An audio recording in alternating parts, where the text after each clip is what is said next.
Thomas Paine, Thomas Paine, Thomas Paine, Sam Adams, Sam Adams, Sam Adams, Benjamin Franklin, Benjamin Franklin, Benjamin Franklin. These men spoke up for what they thought was right. From their courage came such documents as the Declaration of Independence and the Constitution of the United States. From their willingness to speak what was sometimes unpopular but right, we enjoy such liberties as freedom of speech, the right to keep and bear arms, and freedom of religion. There are those who still wish to oppress our freedoms, and there are still patriots willing to stand up and defend life, liberty, and the pursuit of happiness. Men like Zeb Bell, who honor our founding fathers and what they stood for. It's now time for Zeb at the ranch, speaking up and defending your freedoms. Brought to you by Magic Valley Les Schwab Tire Centers and all of the other great advertisers on the program. And now, Zeb Bell. From the Book of Psalms on this Thanksgiving Eve, you are my God, and I will give you thanks. You are my God, and I will exalt you. Give thanks to the Lord, for he is good, and his love endures forever. Happy Thanksgiving, everyone. Here comes Kate Smith, and God Bless America, followed by a Patriot. Call in and give us the Pledge of Allegiance. Good morning, good morning. And a good morning to you on this day before Thanksgiving. Zeb at the Ranch, I'm Zeb Bell with our major sponsor, your Magic Valley Les Schwab Tire Centers, all 7 locations, wishing you a happy Thanksgiving. And, of course, some of our great advertisers like Burley Physical Therapy and Rehabilitation at 1263 Bennett Avenue, Suite 2 in Burley, helping you get back to being you. Thank you very much. Right now, let's go to the phone line. Let's have a Pledge of Allegiance. Good morning. Good morning, sir. My friend. I pledge allegiance to the flag of the United States of America and to the republic for which it stands, one nation under God, indivisible, with liberty and justice for all. My friend Doug, thank you. I know you're going to call back in a little bit. I've got quite a few topics to discuss this morning, but we wish you a happy Thanksgiving. Back at you, my friend. Thank you. Take care. Time for the weather, and the weather brought to you by Roger and the crew. Good morning, K&R Rental at 256 South, 600 west of Hebron on the Burley-Paul Highway. Yep, they get there early in the morning. 7 o'clock, and they're ready to serve the world the best of tools and equipment in rentals, and they know they've got everything over there for you. And if you have any questions as to, I don't know what to use for this kind of a job, whatever, just call. They can help. 678-3122, K&R Rental. Right now, here's Gina.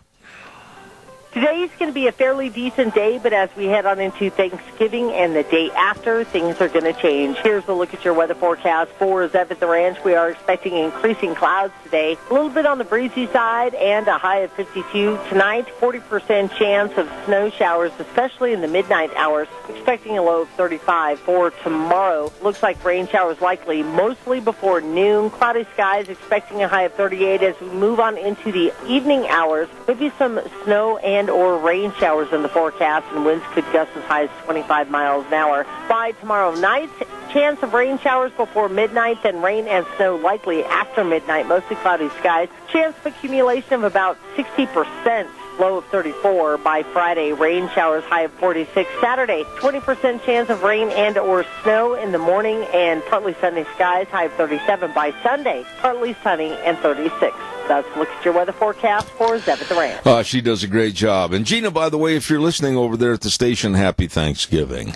K&R Rental brings us the weather to kick things off early in the morning at 256 South, 600 west of Hebron on the Burley-Paul Highway. You can't miss them, nor should you. Stop over and see them today for the tools and equipment you need. K&R Rental, 678-3122. Oh, my goodness. All the preparation is we're going up to my daughter's tomorrow for Thanksgiving, Toby's and Nick's and the boys, and all the preparation for the food and the desserts and the salads, and goody, it's going to be a great day. I wish you and yours a very happy Thanksgiving. I'm going to kind of pick a little bit at a letter that was in the paper this morning, and this lady comes off like she knows so much, but really, she made a very big faux pas. We're going to talk about that in a minute.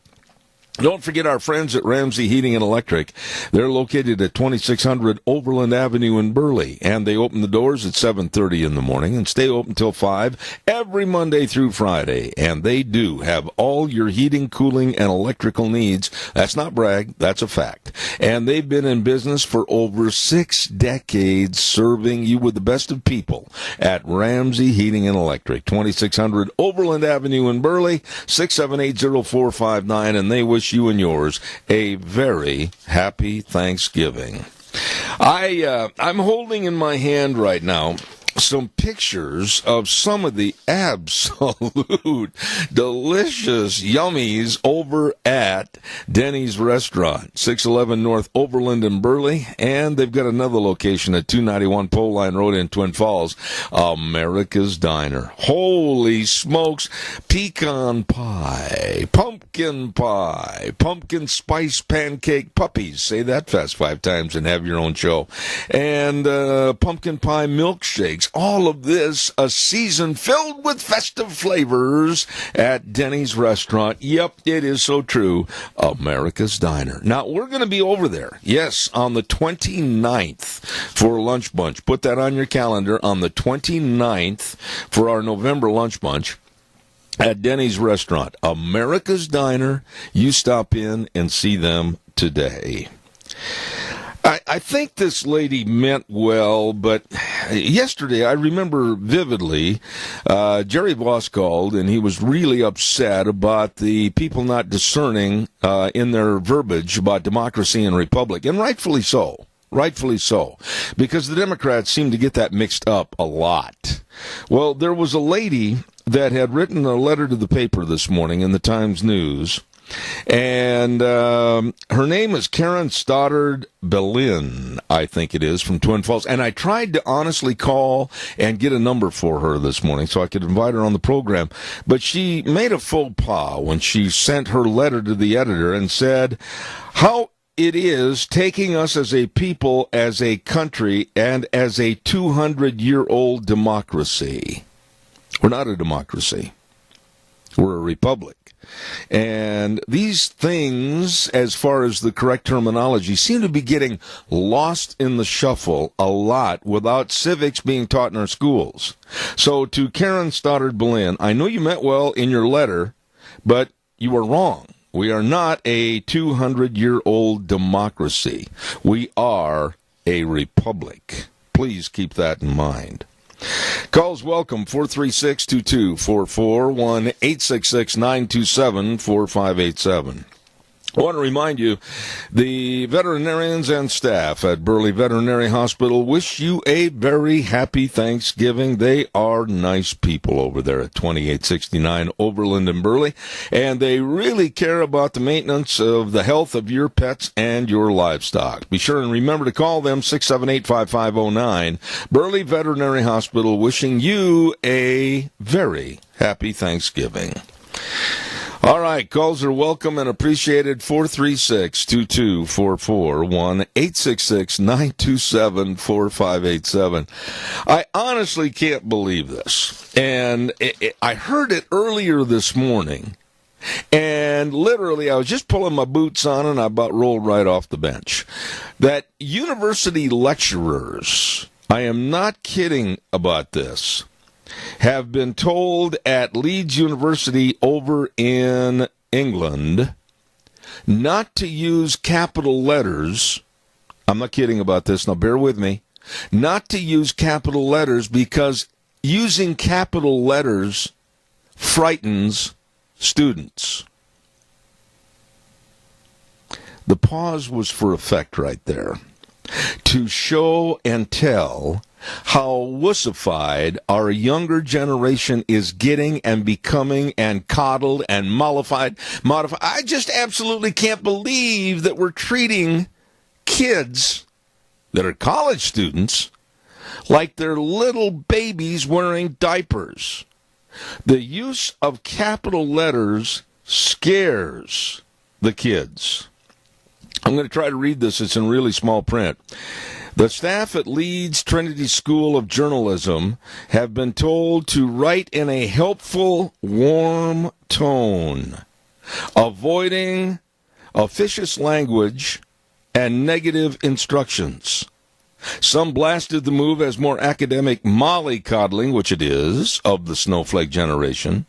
But they said that when you use capital letters, like do this or don't do this, it scares the students. Now, a lot of the college kids are home for Thanksgiving. And I would welcome the fact that we've got college kids out here, university kids. Call into the program. Get the number from your mom and dad and call in. I don't think we're raising any kind of these little liberal nincompoops. I hope not.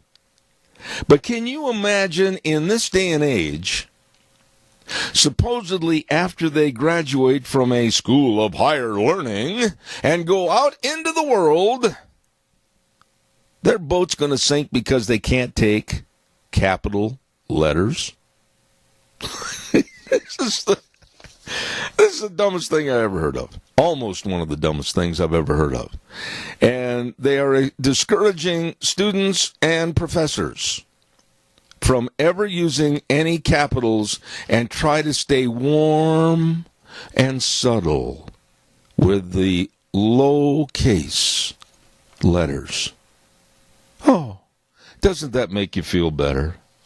Calls welcome, 436-2244, 1-866-927-4587. I feel bad. I got to tell you and be honest about it. I feel really bad this morning that I had to cancel my appointment. Caller, I'll be right there. Stand by. I had to cancel my appointment yesterday at Burley Physical Therapy and Rehabilitation because I had business overlapping and I couldn't get down there. I miss it because, boy, they're really helping my leg. I appreciate it. Nick Greenwell, physical therapist, and all the physical therapists there, they know their job with all the exercises, the use of the hydrotherapy pool, everything to help you get back to being you. Absolutely. Burley Physical Therapy and Rehabilitation at 1263 Bennett Avenue, Suite 2 in Burley. And the number to call, make an appointment, 678-1191. The best, Burley Physical Therapy and Rehabilitation. Caller, thank you. Good morning. Happy Thanksgiving. Happy Thanksgiving. Yes, sir. I didn't catch the first of that. I was busy. Did you mention that was a colleague, it was a professor for journalism? Yeah, this is the thing. It was over at Leeds University, and lecturers have been told not to use words in capital letters when setting assignments because that might frighten the students. That's amazing. And the key word that these liberals and the left and the socialists use, the key word is it might. Yeah. I mean, it could hurt some feelings. It might hurt some feelings. Doug, let me ask you in blunt language. You're a little younger than I am, but not that much. Who cares? It's about high time these kids are prepared for a good swift kick in the pants, and life is going to do that to them, and they're not going to be able to cope with it, and they're going to run home to mommy and stay in the basement. Exactly. I've had my rear end kicked many times in this world, and I maybe had hurt feelings because somebody said something I didn't like. But I persevered. I survived. I am who I am today because of what I went through. Absolutely. And if you can't overcome adversity or hurt feelings, I pity you. I pity you. You know, they got crying rooms. They've got stuffed animals. They have little pens of animals, live animals on campus. They've got security blankets. They've got all of this for students that can't take the pressure of a collegiate atmosphere. And now I'm so worried for these kids that if you put do or don't in capital letters, they're going to cringe in the corner in fear. What a bunch of wasted wussies. Well, okay. They should know what do and don't and no means by the time they get out of or go into kindergarten. Evidently not. Evidently not. So then I throw that blame on the parents. Can you imagine? I don't know how your mom and dad were with you, but oh, do I remember mine. And any time that we were looking for sympathy over a situation or something, my dad was the best at it. Get up and get out there and take care of yourself. I'm not going to fight your battles. Oh, yeah. Yeah, you had to fight your own battles. Doggone right. You know, and if you went to them for advice, they would give you advice. Yeah. But they wouldn't do it for you. You had chores to do, and if you didn't do those chores, you got the Board of Education that taught you next time you'd better do those chores. Let me tell you something. I remember vividly one day on a Saturday morning, and Wheels, we got feedback on the line, buddy. On a Saturday morning, it was my job to go out and feed the horses, okay? And always before I sat down at the breakfast table and had my meal. Well, my dad was gone early in the morning. He was helping a neighbor, came back home, and I had just finished breakfast. And he walked in the house and said, "Did you feed the horses?" And I said, "I'm going out right now." Holy moly, the end of the world as I knew it was coming to an abrupt halt. Oh, yes. Oh, yes. I remember, though, I've stood up for supper a couple times. I wasn't invited sometimes. I just don't understand why we're letting this wussiness prevail. I don't understand it. Why are we mollycoddling these kids? Why are we giving them such a soft, secure path to the Wizard of Oz? I don't understand this. Well, it's not helping them at all. It's setting them up for failure. Well, It really is. If you can't handle adversity and somebody hurting your feelings, you're going to have a tough life. Well, we lost a little bit of what you said a minute ago. He's got to get the gain turned up there a little bit when you're talking. But I just can't imagine raising my kids thinking, oh, well, we can't use do's or don'ts. We have to just really be soft and tender. And we have to just sit back and analyze our words before we lecture them. There is a barnyard material that I'd like to inject here, but I can't say it on the radio. Exactly. Yeah, it's sad that we, the parents, are raising these kids nowadays because I fear for what my grandkids and my great-grandson's going to go through. Absolutely. Doug, appreciate your call. I got to get some commercials in, but to you and yours, always, happy Thanksgiving. Okay, and everybody... You know, it's Thanksgiving. It's the season of giving. Let's do what we can to help our senior centers. Let's support them. Let's go have lunch there. That would be great. Absolutely. Doug, thank you so much. God bless. God bless. Thank you. I don't know. We're having a little trouble with the sound this morning or something. I'm having a problem trying to hear and then a little feedback and everything. Don't forget Stoats Equipment Company, your John Deere dealer at 119 Overland in Burley. Oh, my goodness. They make your life easier. I was on my Johnny Pop yesterday, my John Deere tractor, and I guarantee you they are the nicest people, and service reigns supreme at Stoats Equipment Company, and they have the Stoats Ag Minutes every Tuesday at 9:46. Thank you, Stoats Equipment Company. Caller, I'll be right there. I also want to remind everybody about Ark Animal Hospital. Holy moly, do they care? Yes, they do about your pets and animals, and they say, come on in, we'll take care of them. Whether you got itty-bitty kitty cat or whether you've got a great big herd of dairy cattle, Dr. Bill, Dr. Jordan, the whole crew, they're standing there, stethoscope in hand, and ready to serve. Absolutely. Ark Animal Hospital at 750 21st Street near Connection Credit Union in Heyburn, and they're a mixed animal practice, and they want to make sure your pets and animals are healthy. Warm hearts for cold noses at Arc Animal Hospital, 678-1177. Caller, good morning. You're on the air. Morning, Zeb. I want to invite you and Diane to the Senior Center in Burley tonight between 6 and 9 p.m. for Thanksgiving dinner. I have the menu for today. We're going to have, at the Senior Center, we're going to have turkey dressing and mashed taters and gravy. And we'll have a vegetable and cranberry sauce and cherry cobbler dessert. Everyone is welcome, only $5. All right, that's tonight between 6 and 9, your Thanksgiving gala dinner, right? That's right. Well, Joe, God bless you, and on behalf of my wife and I, we've known you for a long time, and the very best wishes for a happy Thanksgiving. The same to you and Diane.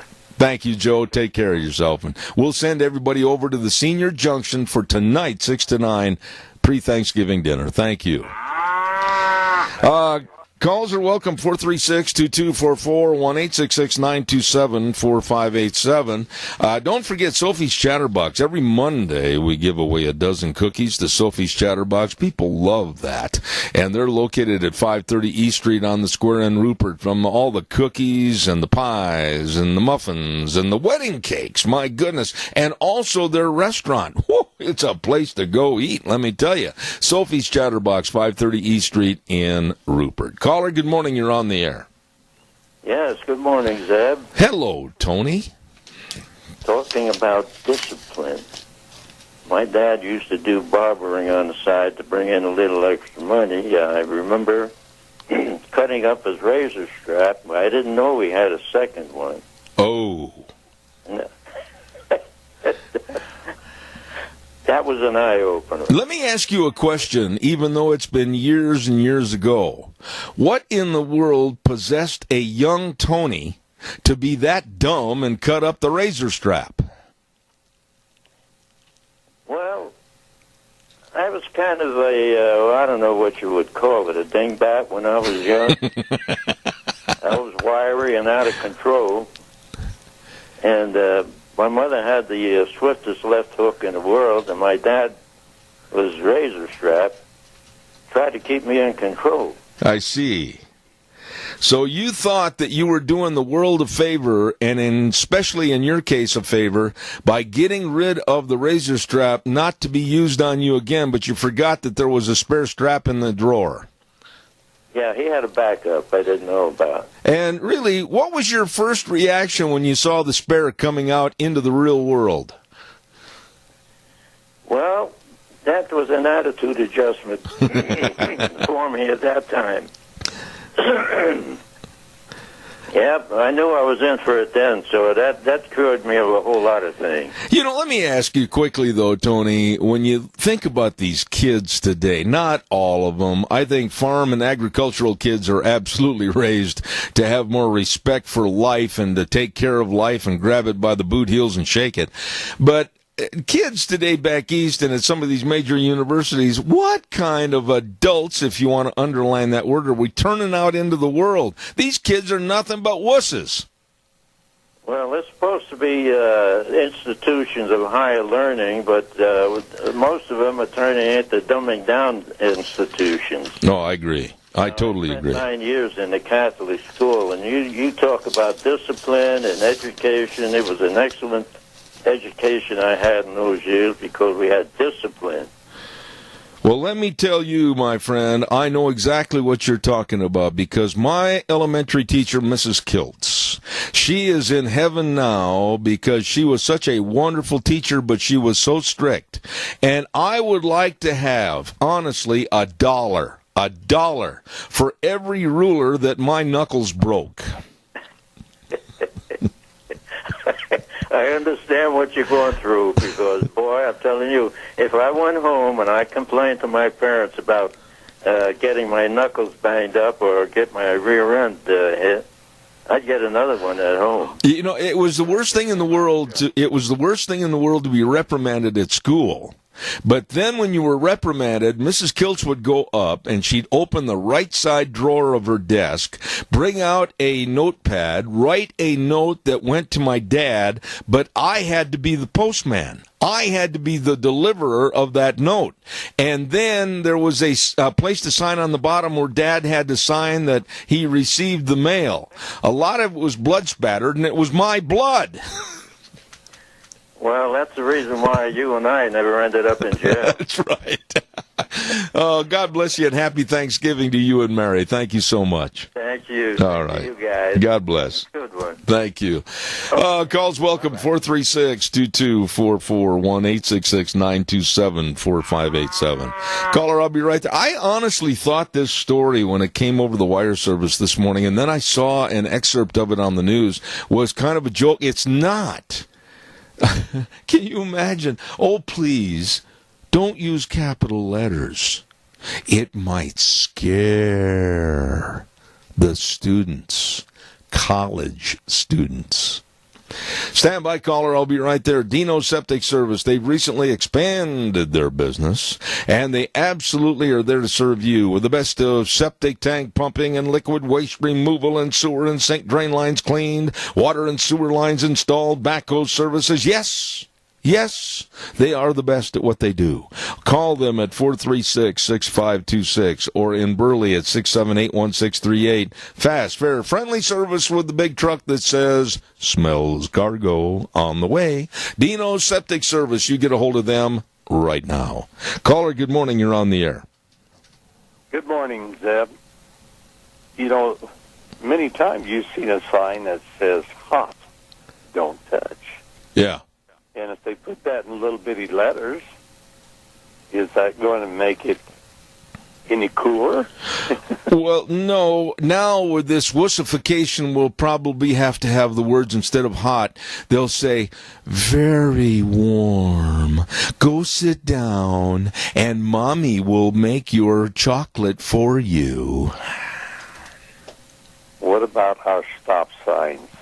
You put little bitty letters on them? Oh, there you go. That's a very, very, very good point.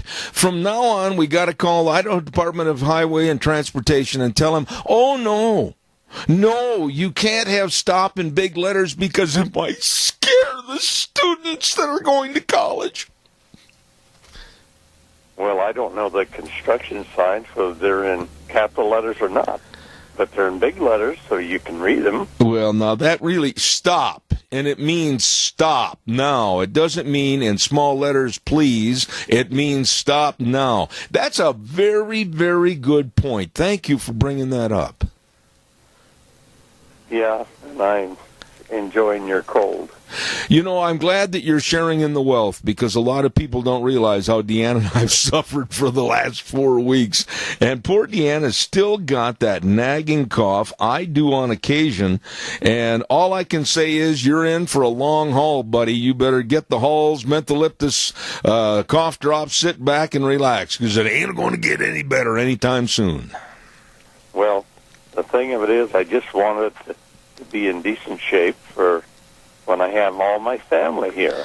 Well, now, we meet on Wednesday night, which is tonight. Right.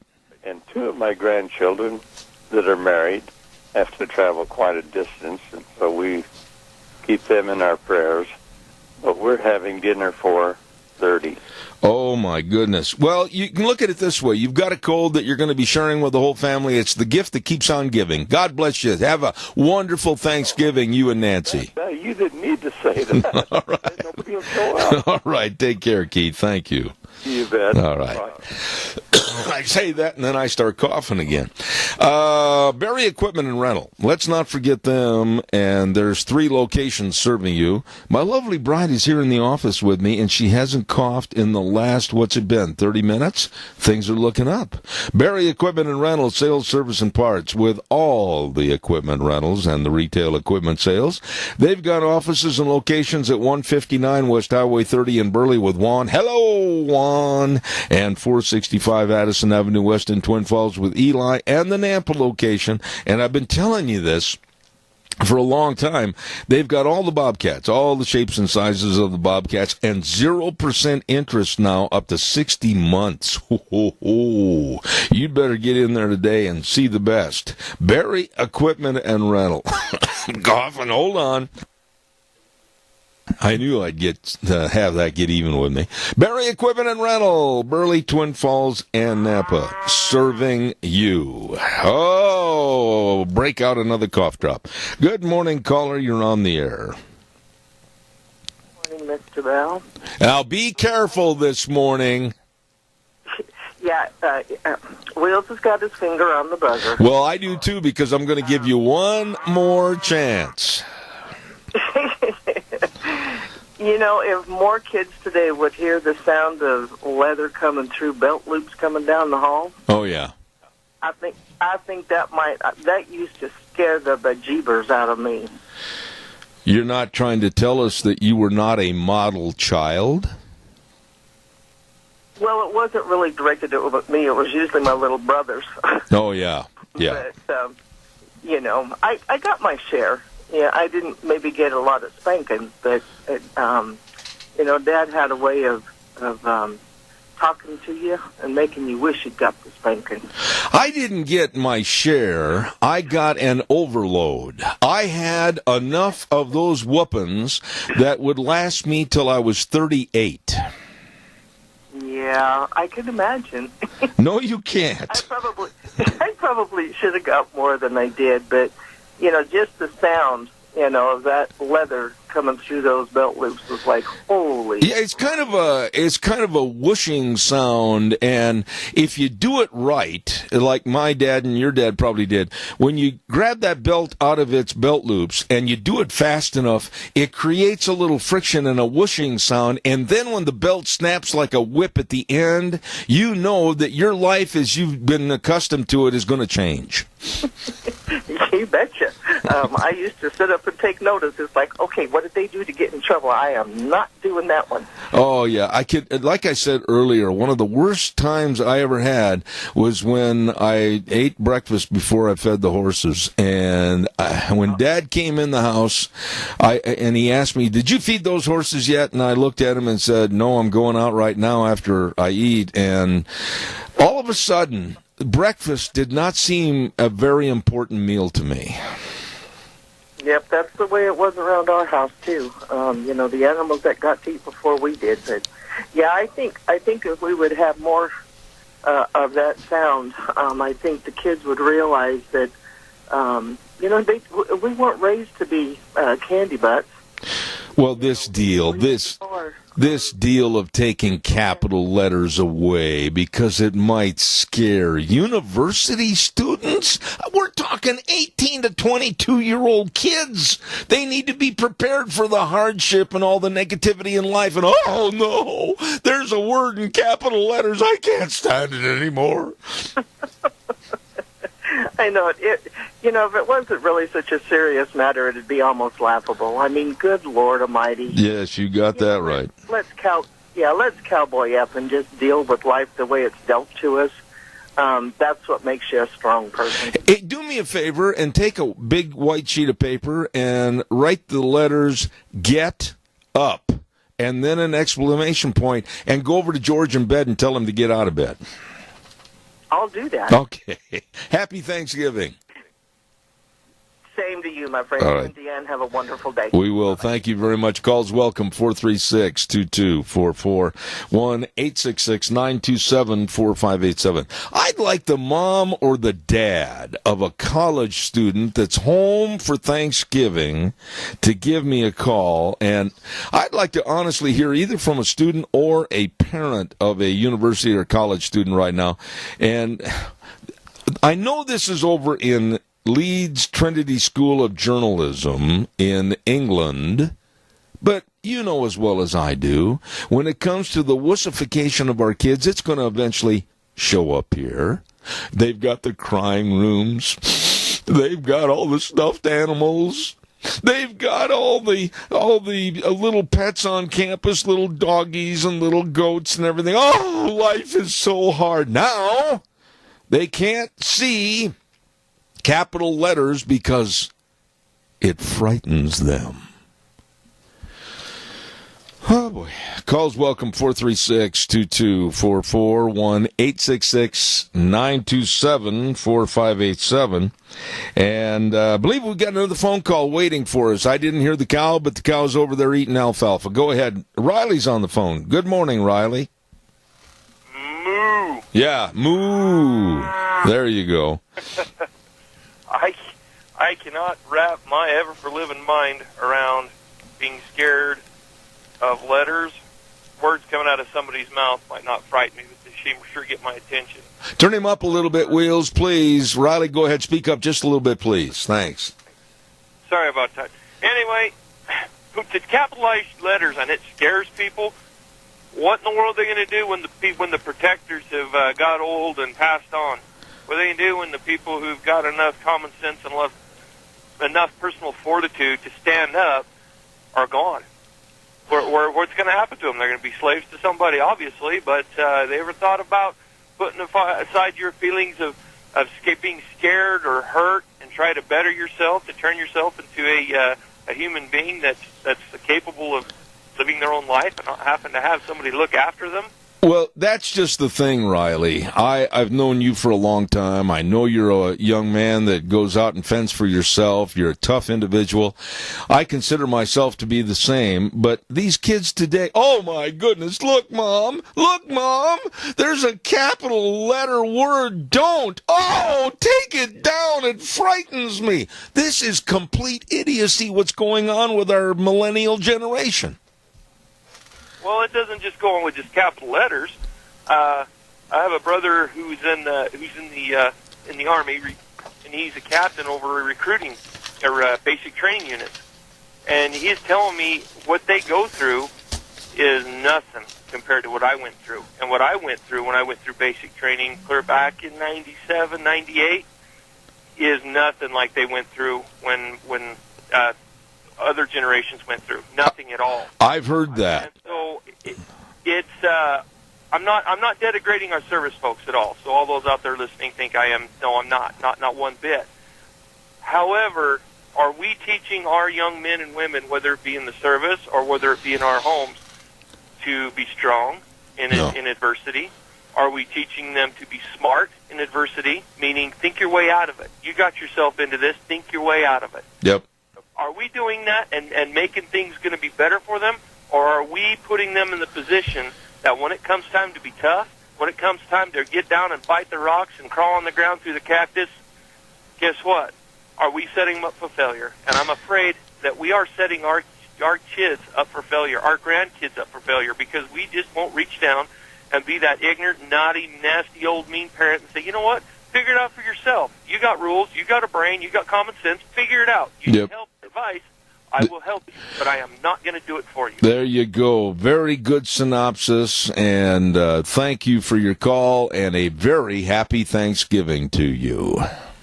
To you and your family as well, and you be safe if you be traveling. All right, buddy. Thanks an awful lot. Calls welcome, 436-2244. I dare say, and I mean this, I don't think that there would be any college-age students here in this area, whether they go to Boise State, Idaho State, University of Idaho, wherever. I don't think that we have in this area, in this environment, with the caliber of people here as parents, I don't think we have that problem.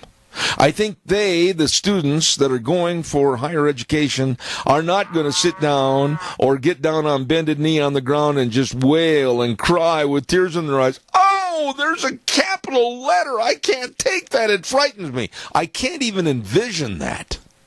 Caller, good morning. You're on the air.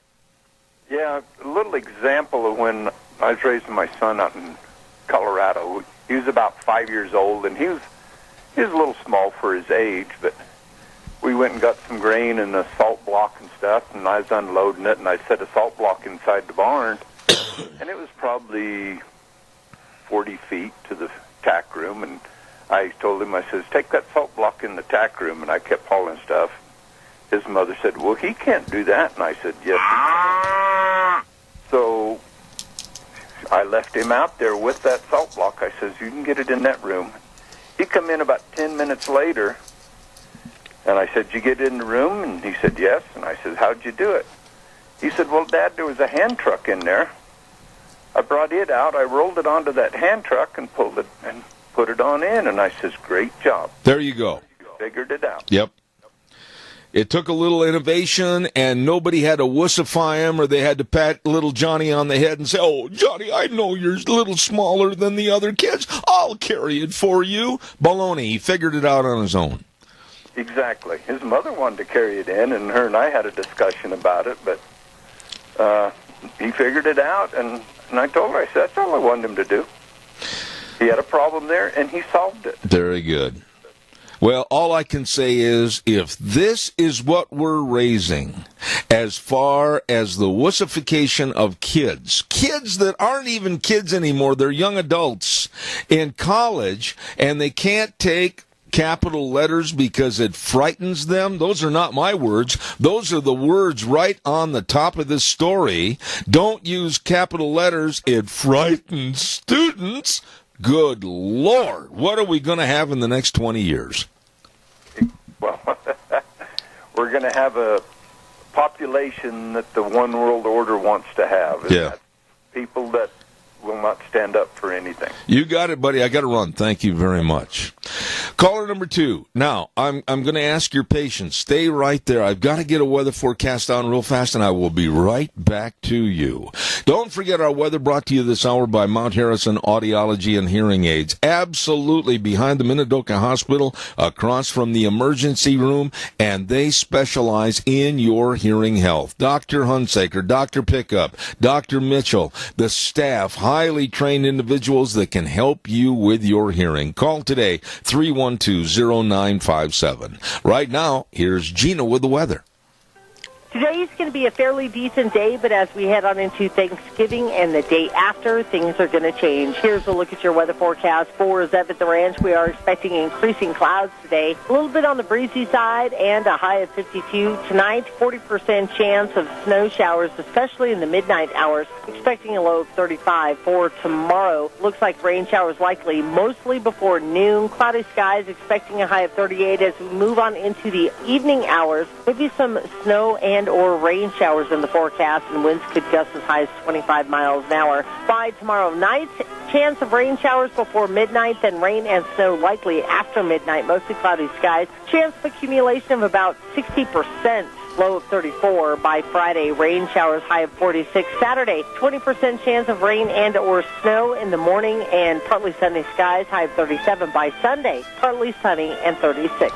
That's look at your weather forecast for Zev at the Ranch. Thank you, Gina, and brought to everybody by Mount Harrison Audiology and Hearing Aids. These are wonderful, wonderful people, and they provide comprehensive treatment for hearing loss. Check with them today. Call 312-0957, Mount Harrison Audiology and Hearing Aids, wishing you and yours a very happy Thanksgiving.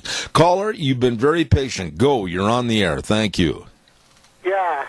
Afraid of capital letters, good grief. How can anyone be afraid of that? I don't know, but it must make them feel inhibited. It must make them feel like, oh, they're dominated because the word don't is in capital letters. Get over it. Yeah, I couldn't agree more. What a bunch of wussies. I've dealt with a lot worse stuff without even flinching. There you go. I know you have, Rodney, and I appreciate your call. Hey, to you and your family, happy Thanksgiving, and thanks for sharing with us this morning. Thank you. And a happy Thanksgiving to you, and may God bless you forevermore. Appreciate that, my friend. Thank you. Thank you. Calls welcome and appreciated. 436-2244, 1-866-927-4587. Good morning. Good morning. You know, as I got older, it seemed like my dad got smarter. And now my father's gone for some time. I realized the wisdom in him. Like the one time we moved to Burley in 1950, and our house, it had a driveway, but it needed gravel. My dad went out and bought a 35 Chevy pickup, and he brought it home, and he said, "Son, this is yours to drive." And I'm so happy because I just got my 15-time driver's license, And so I said, oh, that's great. Now I can go see my friend. No, you can see your friends afterwards, but you can drive this pickup anywhere you want to, as long as it's down the road to that gravel pit, which is 1.5 miles away. Uh-huh. Well, my urge to drive was so great that I graveled that whole driveway, and I'd get 3 or 4 loads a day. Of course, the box on that wasn't that big, but, that was really a learning moment, and I'll love my dad forever for that. There you go. Very good story. I got another one waiting. Keith, again, happy Thanksgiving. Thank you so much. Appreciate it. Thank you. Caller, good morning. You're on the air. Yeah, good morning, Zeb. Just wanted to call and wish you a happy Thanksgiving. Well, thank you. Thank you. There's never been a country in the history of the world like this one. And it's great to have patriots like yourself and others that are standing for what the Founding Fathers brought forth. And, 2 years after, within 2 years after they adopted the U.S. Constitution, the world was abuzz as to what was going on in the United States of America, because the freedom of people to dream and to act and to mold their own destiny was coming forth. Yep. And people were able to keep the fruits of their labor. They had a lot less British regulations. Unfortunately, we're kind of right back in that same scenario again. And if we don't keep fighting, we're going to be back where the original patriots were at, if not already there. I totally agree with you, and you yourself, a great patriot that knows and understands the Constitution for this great republic. And I say to you, and I thank you for your Thanksgiving note that I received the other day. And Deanna and I wish you a very happy Thanksgiving. I hate to cut you short, but I got to get a commercial in. Adrian, God bless. Thanks for your call. You have a great Thanksgiving, Deb. Thank you, sir. Thank you. I know. Don't forget Rudder Showcase. Boy, they are going to have two big days of Black Friday sale. Friday and Saturday, November 23rd and 24th. This Friday and Saturday, everything on sale at Rudder Showcase, 2611 Overland and Burley. Gotta mess that up. Whirlpool, Maytag, along with Stanton Furniture, Tempur-Pedic, all of this and more. 12 months, same as cash on approved credit. 2 big days, Friday and Saturday at Redder's Showcase, 2611 Overland and Burley. You stop in and see them today. I bit my tongue. Calls welcome, 436-2244, 1-866-927-4587. There's another story that just really irritated me this morning. About 3 months ago, I received a notice from a friend of mine in Washington, D.C. that works for a media department outlet back in D.C. And he said, you know what, they're going to go after Dr. Ben Carson in Detroit, and they're thinking about taking his name off of a high school that was named after him in 2013. I mean, the man has been an outstanding neurosurgeon. The man has been outstanding in politics. The man is the HUD secretary. The man, because he's connected to the Trump administration, the school board, 7 people sat down and voted yesterday, and 6-1 voted to take the name off the wall, the front wall, that says Dr. Ben Carson High School, and they're going to rename it because they, back in Detroit, Michigan, have no guts. They voted 6-1. And like earlier this morning I heard on television, and it's true, I'd like to be able to interview the one that stood up and said, no, we're not going to do this idiocy. Dr. Ben Carson is somebody to be proud of. And that school should remain under his namesake. But no, the liberal loons in our society that sit there and squawk and they gripe and they complain about anything that might have a conservative leaning. Oh, we got to take his name off the wall. Well, they voted, a bunch of cowards, and they voted 6-1 to take down and abolish Dr. Ben Carson's name. Shameful. Absolutely shameful. Don't forget your Magic Valley Les Schwab Tire Centers, all 7 locations serving you with all the tires that you need to be ready for anything. The snow, the rain, the sleet, the ice, everything else on the roadways. Be ready. They've got all the tread designs. They've got all the sizes for your car, pickup, SUV. Yup. They're waiting right now to serve you. Don't put it off because you heard this weather forecast. It's going to get a little dicey. Well, listen, along with that, they've got the best in brake service, front-end alignment, shocks and struts, batteries. Oh, check that battery you've got. And if it's not going to cut the cake, you better get a new one. Stop in at any one of the 7 locations. Lane and Rupert, Dave on Blue Lakes and Twin, Mike and Buell, Mike and Jerome, the Twist family and Paul, Daniel on Poline in Twin Falls, and my buddy Randy on Overland and Burley. Which reminds me, I owe him another steak dinner. His Seahawks beat my Packers. But anyway, aside from that, stop in and see any one of the 7 locations of your Magic Valley Les Schwab Tire Centers. The best. Okay, we are going to take a little break, and I urge you, please, to relish and savor Thanksgiving with your family. I am looking forward to it so much. We're going to be at Toby and Nick's brand new home, and we're going to have, I think, 17, 18, 19, 27, whatever, how many people there. It's going to be a lot of fun, and we're certainly looking forward to it, and I urge you to do the same. Happy Thanksgiving from Zeb at the Ranch and my lovely bride, Deanne. We're going to take a little break, send it over to CBS News. They can mess up everything we've tried to put together for the last hour. And then we'll come back with Dave Bego and Dan Perkins in the next hour. God bless. We'll see you in 7.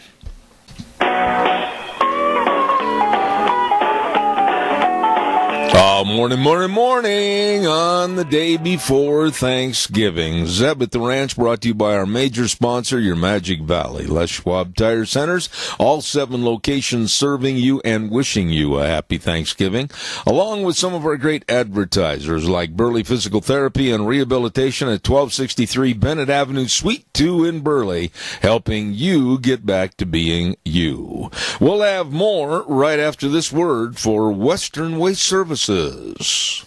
From the canyons of the Snake River and all across southern Idaho, we're always at your disposal.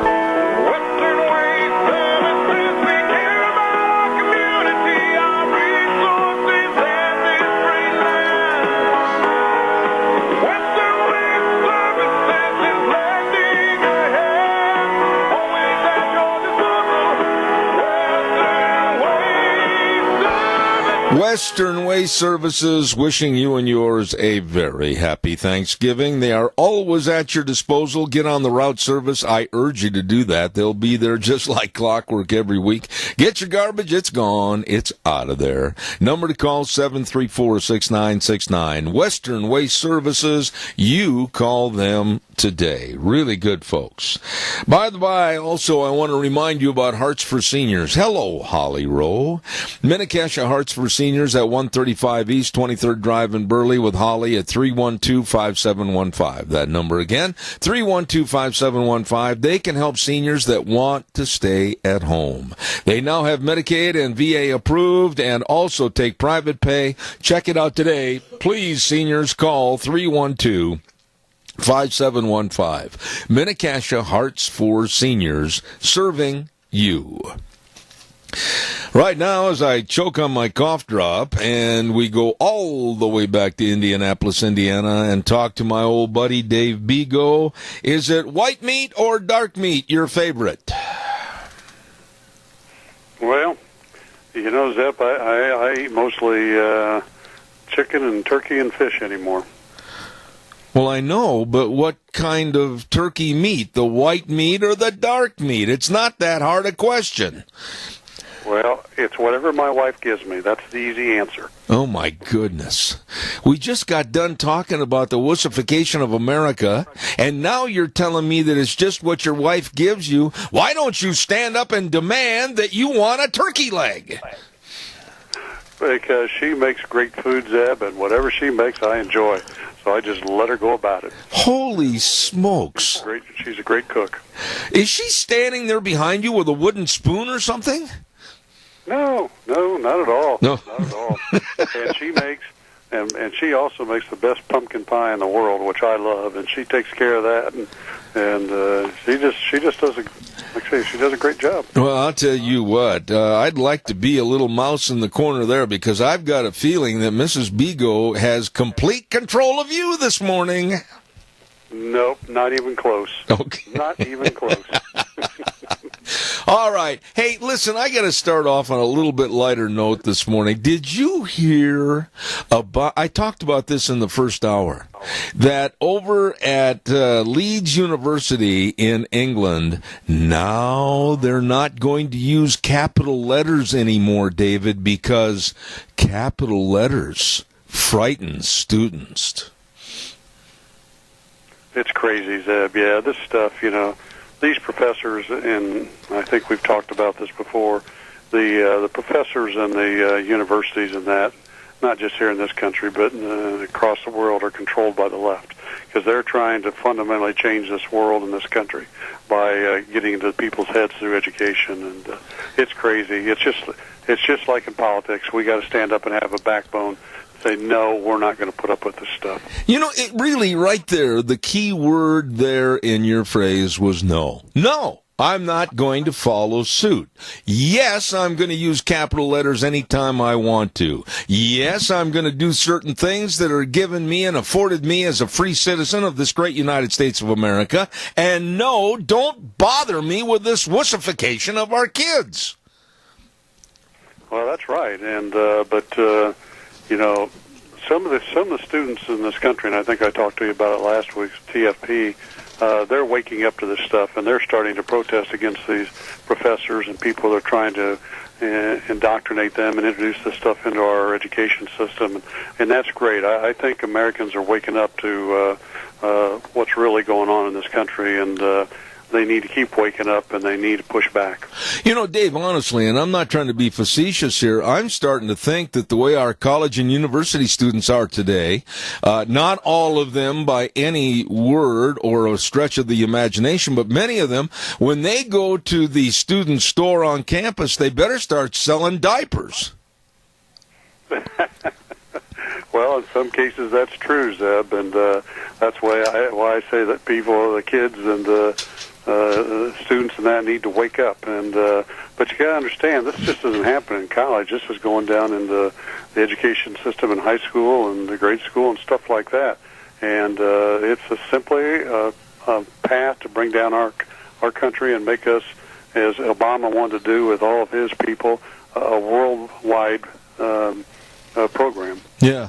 Now that we think most of the election is over with, except for a little bit of a furball over in Mississippi, what are your thoughts about some of the attitude and personalities of some of these people involved, like Bill Nelson in Florida, and especially this woman just makes me mad every time I see a picture of her or listen to her, and that's that Stacey Abrams from Georgia.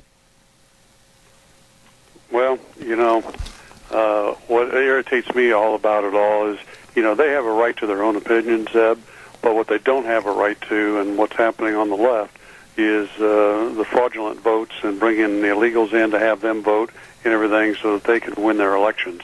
And the truth is, if they're going to win their elections, then they need to do the right thing and appeal to the American people in the right way, not behind the scenes playing with the voting system and bringing people in that aren't legal to vote. Wait a minute. Let's talk about this for a little bit. Whether it was Stacey Abrams or whether it was Andrew Gillum in Florida, they were open and forthright about all the illegal aliens should vote in their election. What in the world is going on in this country? This better get stopped right now, or going into 2020, we're really going to see some problems. Well, yeah, and this has been going on for a long time. And again, if people go and read my blogs on thedevilatdourdoorstep.com, I wrote a blog back 4 or 5 years ago about this stuff, and it's happening in the traditionally liberal states, and the unions are behind it. They're pushing hard to get these illegals across the border, because what they want them to do is they use these people and They eventually want to unionize them so they can collect dues from them, but they also use them and they take them to the voting polls and have them vote for the Democrats, because the Democrats are the ones that will change the laws in favor of the unions. And people got to understand this is a vicious circle that we're in with these people. You know, you mentioned, and I mentioned also the illegals and not being allowed to vote. This mess, and it is a mess, Trump was right. The liberal Democrats and the stupid news media was wrong and tried to cover up the truth. This mess with the caravanners, and not just this caravan, but the others that are following, this is the turning point. This is the deciding factor. I honestly think if we let them in, or they all claim asylum, which is illegal anyway, we're done. We're toast. You're not going to stop them in the future.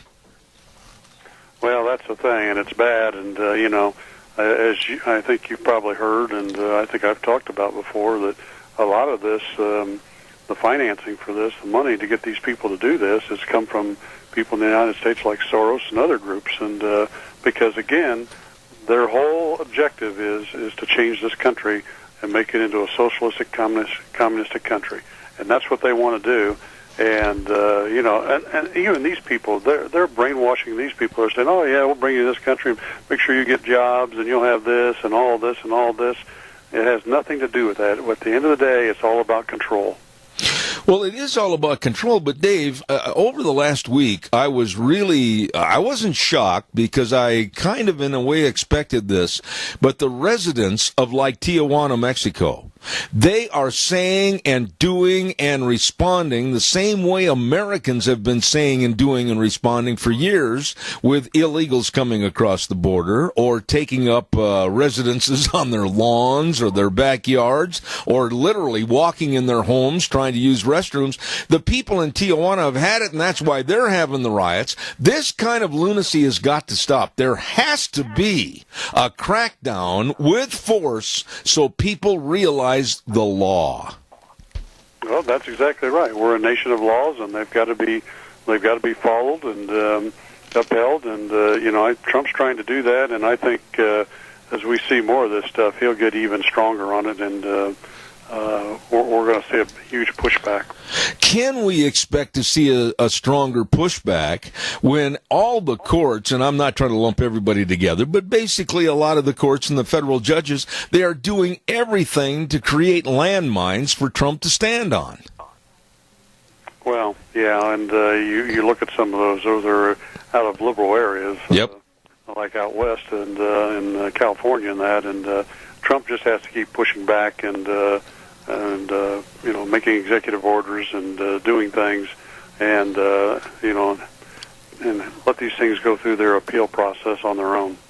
What are your thoughts about the Democrats, and now they control the House, and there was talk for a while that Nancy Pelosi would not become the Speaker. Personally, I think she's got way too much power and too much money.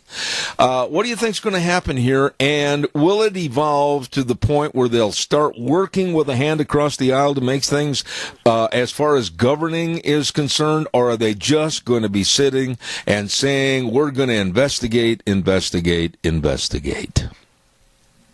Well, I think Pelosi will get the seat back, but I think there's enough Democrats now that are waking up that I think we'll see some work across the aisle. But I think you're going to have the ones that are the far left, or part of the far left, that are still going to find ways to, file charges and investigate against Trump, and we're going to see this. And Zeb, we're going to see it continue until the 2020 elections, because, again, the Democrats are desperate, the unions are desperate, and they want people in power that can change the laws to bring the union membership back and their dues money, which means money for the union bosses and the Democratic Party. I agree with you. I want to talk to you a little bit about financial situation right now. The stock market was, for a long period of time, taking off like a rocket on the 4th of July, but now there's a lot of shakiness and trepidation, and the Dow's headed on the wrong side, like taking a dive in an empty swimming pool. What are your thoughts, quickly, and then we'll take a call? Well, Well, I think that you're going to have up and downs, especially when you've had a market that's moved as high as what we've seen under Trump in that. And, I see businesses flourishing in this country. It may not be the big businesses that the stock market are based on. And so I don't know that it's going to be a bad thing overall, even though some people are predicting a recession in the next 12 months. I think if we continue to do the things that help the family businesses and the small businesses across the country, that's what made America great.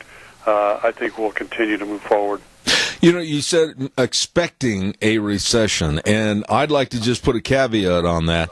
I think those that are expecting a recession are almost wanting a recession, so it hurts this Trump administration. What are your thoughts? Oh, I'm sure it is. I mean, anything they can do to make him look bad, that's what they want. And, the far left sees Trump as something they've never, ever seen before. And they don't know how to deal with it. Yep. And really how they need to deal with it is deal with it the American way. Get back into the free market capitalistic system, do things the right way, and move our country forward in the way it was founded. But a lot of these people don't understand how to be successful in the free market. I couldn't agree more. Very well stated. Caller, you're on the air. Go ahead quickly, please. Hi, Dave.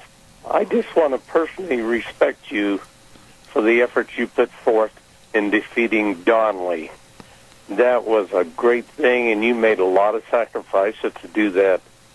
And you've helped the president a great deal, and kudos to you. Well, have him respond on the air. Go ahead, Dave. Do well. I do. Okay. Thank you very much, caller. Appreciate that.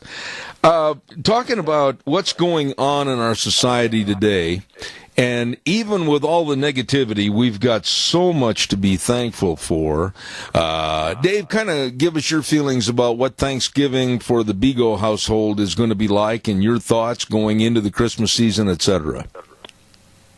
Well, I think it's going to be a great holiday, and it should be a great holiday, and I think it will be across the country, and our family will be getting together, and I think we'll have some great celebrations. And the only thing that's sad for us, Zeb, but I don't know if I ever told you this, but my mom passed away on Thanksgiving Day, November 22nd, 28 years ago. Oh, my. And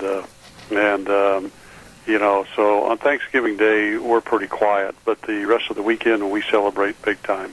And but it's kind of sad because my mom, even though she was not a very big lady, about 5'1", 100 pounds soaking wet, she was an athlete, and she was a fighter, and she just did great things. Unfortunately, though, Zeb, she smoked 3 packs of cigarettes a day. Oh, my. Yeah, she had a massive stroke on Thanksgiving Day, so we love the holiday. It's just Thursday for us. It's kind of a quiet day. I can imagine. I wanted to ask you one more story, a response to one more story on the program this morning, and I find this really sad and kind of a state of the times right now in America. Dr. Ben Carson had a high school named after him in Detroit, Michigan, and a couple of months ago I reported that there were inklings that maybe the school board back there, because they were basically liberal, were going to take his name off the front wall that they put up there in 2013. Well, these liberal loons voted 6-1, and they voted in favor of taking his name off of the school. Here is a man that has really overcome a lot of adversity in his life, to be known as one of the best neurosurgeons in the world, and now the HUD director for the Trump administration, and purely politics, because the liberals, can't stand the Trump administration. They're abolishing his name from the front of a school. What are your thoughts? Well, it's sad that these people are like this, and like I say, Zeb, you think about it, and I don't condemn people for going to college and get a degree in education and that, and being teachers and that, but they really don't understand the free market system and how things work, and how you got to go out and start a business or be in a business and be successful at it. Because, most of the schools, the biggest percentage of the schools are public schools in this country, and they just live off the government income that they get. And they need to understand what it takes to go out and be successful. And there are some teachers that do that, because when they're not teaching in the summertime or that, they have their own little businesses that they work on. And that's what we need more and more of in this country. Well, and when I heard that they were going to take his name off of the school, and then this is just rumor that came to me via one of my friends back in D.C. this morning, said that they are thinking or contemplating putting the name Reverend Al Sharpton on the school, I about tipped over in my chair at the desk. Yeah, that'd be sad. But it just shows you where their background's from and their thoughts, and how they've been integrated into the far left society, and that it's better to have a life in a country where everybody is treated the same and gets the same and all that, and that's socialism. Socialism, as we know, as you look around the world, doesn't work. I just wish that you could sit in front of someone like Ocasio-Cortez, a young woman that is not very smart, not very educated, but now is going to go into the House of Representatives for our nation. I mean, I've got a lot of fear and trepidation over some of these people that really, they don't know Khmer from Sikkim. I know, it's sad. It's sad. And again, you look back at a lot of this and, where they came from and why they're in politics. It's because of how they've been educated throughout the years. And we need to wake up the American people and the kids in college and all that to what's going on. Like I say, there's groups out there now that are pushing back, and I hope that will continue to grow. Well, I just want to wish you and your family, I've never had the great opportunity to meet your wife and the rest of your family, but someday I hope that comes to fruition. But on behalf of Deanne and I, for all the wonderful times that we've had together on the radio talking on Wednesdays, I appreciate you as a friend. Dave Bigo, happy Thanksgiving. Well, thank you, and happy Thanksgiving to you and your wife and your family, and just have a great weekend out there. We will, my friend, and God bless. We'll see you next Wednesday. Thank you so much. God bless. All right, take care. Dear friend, Dave Bigo, and he's in Indianapolis, Indiana. I have a lot of respect for that man. Right now, I want to remind you about our dear friends over at Hanson Mortuary. Yes, sirree, Bobby, at 710 6th Street in Rupert with Joel Heward, the manager, his family, and his staff. And they wish you a very happy Thanksgiving. Yes, they do. And when there's the passing of a loved one, and you absolutely, you don't know what to do in such a short period of time, just sit back, calmly call the number 436-5636. They are there to help, and they will. Hanson Mortuary at 710 6th Street in Rupert. That number again, 436-5636. Joel Heward also serving you and your family at Morrison Payne Funeral Home on East Main in Burley. Wonderful people. Oh, my goodness sakes. I've been telling everybody about a great big sale. And there's going to be a lot of big sales, but this is going to be a big one. It's going to be on Friday and Saturday at Redder's Showcase, 2611 Overland in Burley. Oh, it's a big Black Friday and Saturday sale at Redder's Showcase. They're going to have Whirlpool, Maytag, KitchenAid, Serta, Tempur-Pedic, Stanton Furniture, all of this on sale. You can't afford to pass this up. 12 months, same as cash on approved credit, and it's 2 big days. This Friday and Saturday at Redder's Showcase, 2611 Overland in Burley. Don't you miss that. Oh, my. I also want to remind you that in just a very few minutes, we're going to have one of my all-time favorite guests on the program, and that, of course, is Dan Perkins. Later on this morning at 10:06, we've got Lyden Crane, and he's one of the most knowledgeable accountants in the world, and going to be telling us what needs to be done before the year end. And then at 10:30, I want your help. I really want your help. We're going to kind of lay back in the chair, put my feet up on the desk, and we're going to hold the microphone and say, what about your Thanksgiving, present and past? Let's talk a little bit about that, about the prayers and the dinner and the family and everything else, the good, the bad, and the ugly of Thanksgiving, and I'd like you to share with me for that last half hour. I'd certainly like to hear from you. So that's what's coming up for the remainder of the morning's program. Want to remind you, too, and I'm stuttering here for a moment because all of a sudden I realized that I didn't refile all my cards. There we go. Let's Ride, 270 Highway 24 between Rupert and the World. And, boy, they're just waiting and telling you there's going to be a lot of angel dandruff up on the mountain. You better check out all the new snowmobiles. Boy, they've got them in the showroom over at Let's Ride, 270 Highway 24 between Rupert and the World. Let's Ride is open Monday through Friday, 9 to 6, Saturdays 9 to 4. And along with all the snowmobiles, they've got the snow plows. I bought one from them a couple of years ago. Best purchase I ever made. Absolutely. Check it out for the ATVs. And a great accessory department and service department. Let's Ride. 270 Highway 24 between Rupert and the World, where the fun is sold. Let's Ride. And that leads me up to one more good word. And I say one more good word because then we're going to get our guest on the air. He's chomping on the bit, I can tell. Either that or an orange. He lives down in Florida. Cameron and Siemens Insurance, Highway 24 in Rupert. Don't forget, 436-4424. That's the number to call. They are very dedicated and responsive to your needs. Life insurance, health insurance, retirement planning, employee benefits, all of this and so much more. All you need to do is call, make an appointment. 436-4424. Cameron and Siemens Insurance in Rupert, absolutely the best. All right, let's go to the phone line and see if he's done chomping on a turkey leg a day early. Good morning, Dan Perkins. How are you? I'm fine, thank you. It's always a pleasure to be with you. I wish you and yours up front. Thanksgiving to you. Very happy Thanksgiving to you, sir. You are one of our favorite guests. Dan, I have had many professionals on my program talking about the absolute idiocy of global warming and or climate change.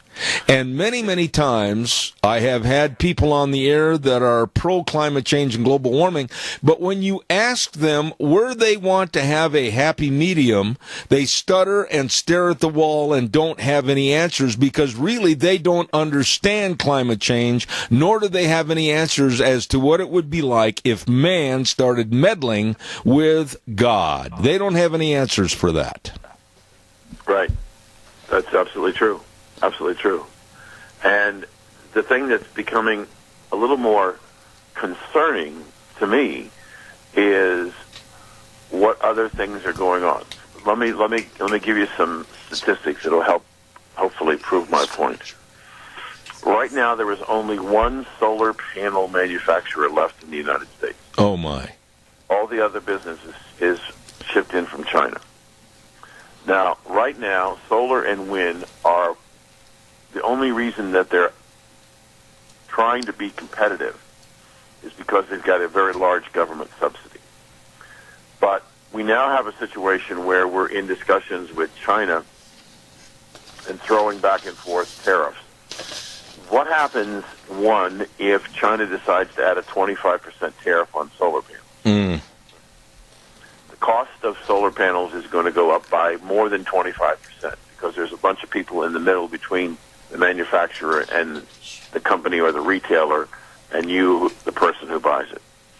Number two, we have a situation where the left seems to be talking about a potential trade war, and if China decides to use solar panels as a economic weapon and cuts off the supply of solar panels to the United States, all of a sudden the whole national security of the country as it relates to electrical power comes under significant attack. Right. We have a situation, right now, there are many sources, but the four principal sources of energy in the United States, in descending order of percentage of the market. Coal is first, natural gas is second, solar is third, and wind is fourth. Now, coal is in fact the most efficient way to generate electrical power and the most cost-effective way to generate electrical power. Absolutely. And the same thing all the way down. So that as we get to solar and wind, we have a very small percentage of the capacity of coal that these two alternative sources. But now people are beginning to be concerned that our economy is growing too fast. And especially the manufacturing sector, which is growing very strong, the demand for energy in the manufacturing sector, coupled with the environmental protection of the various states of forcing coal plants to be shut down, we don't have enough online in wind and solar to cover when we start closing a number of plants, and that'll start happening with abandon right after the first of the year in 2019. So what happens if we have an expanding economy, an increasing demand for energy, and as a result, we don't have the supply in the grid to take care of demand, and we have a shutdown in the national grid?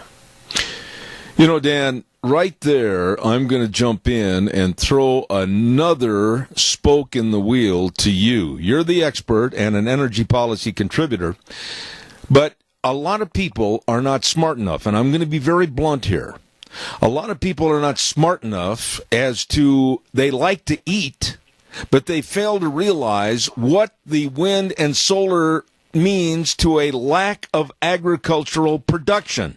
We are not going to be able to feed ourselves using and solely relying on wind and solar for energy. It just can't happen. Mm-hmm. Right. And I really look at it and I say, we're having the people who are concerned about global warming and are putting pressure on the state environmental agencies to shut down these coal plants. And to a lesser degree, natural gas also puts out a much lower level, about 40% of the CO2 that comes from coal, but they still put it out. And so the logic or lack of logic in the power the generation of power by the global warming people. Well, if we replace coal plants with natural gas, we cut the CO2s by 40%. Except we can't build natural gas plants fast enough to recover, because if it's 40% of the CO2, it's probably 40% also of the power output. So in this rush to try and clean up the air, which is already some of the cleanest in the world, we're shutting down plants, and we don't have the capacity. That's exactly what happened, by the way, Zeb, in Germany. Germany, after Japan had a problem with their nuclear reactors when the tsunami hit, you may recall several years ago, Germany decided they were going to shut down all their nuclear reactors. And they went on a building spree to build wind and solar, and no matter how fast they could build it, they could never make up for the loss of power of shutting down their nuclear plants. So they had to go to the European grid and buy power, and the principal source of power was France from its nuclear reactors. And so they're now looking at dramatically increasing coal production and building coal plants in Germany, because solar and wind have not been able to make up. England went through a situation a year or so ago at the peak and began closing coal plants, and after they put in natural gas plants. And they put in natural gas plants to replace the coal, but they couldn't get the natural gas. So we had blackouts and people freezing in England because they couldn't get a supply of natural gas to keep the natural gas plants running. And now they're taking another look at, wait a minute, maybe we went too far. Yeah. We haven't got to that point yet in the United States, but I'm afraid Zeb, we're getting close. Yeah, but Dan, okay, let's say that this afternoon at 4 o'clock, they call you, they being the people that would put together a panel discussion with the environmentalists that absolutely have the brain capacity of a bicycle spoke, and they ask Dan Perkins, Zeb Bell, and others that are going to sit there on this board, and we're going to ask legitimate questions. Okay, you want to go strictly wind and solar. You want to eliminate all the coal. You want to eliminate everything else.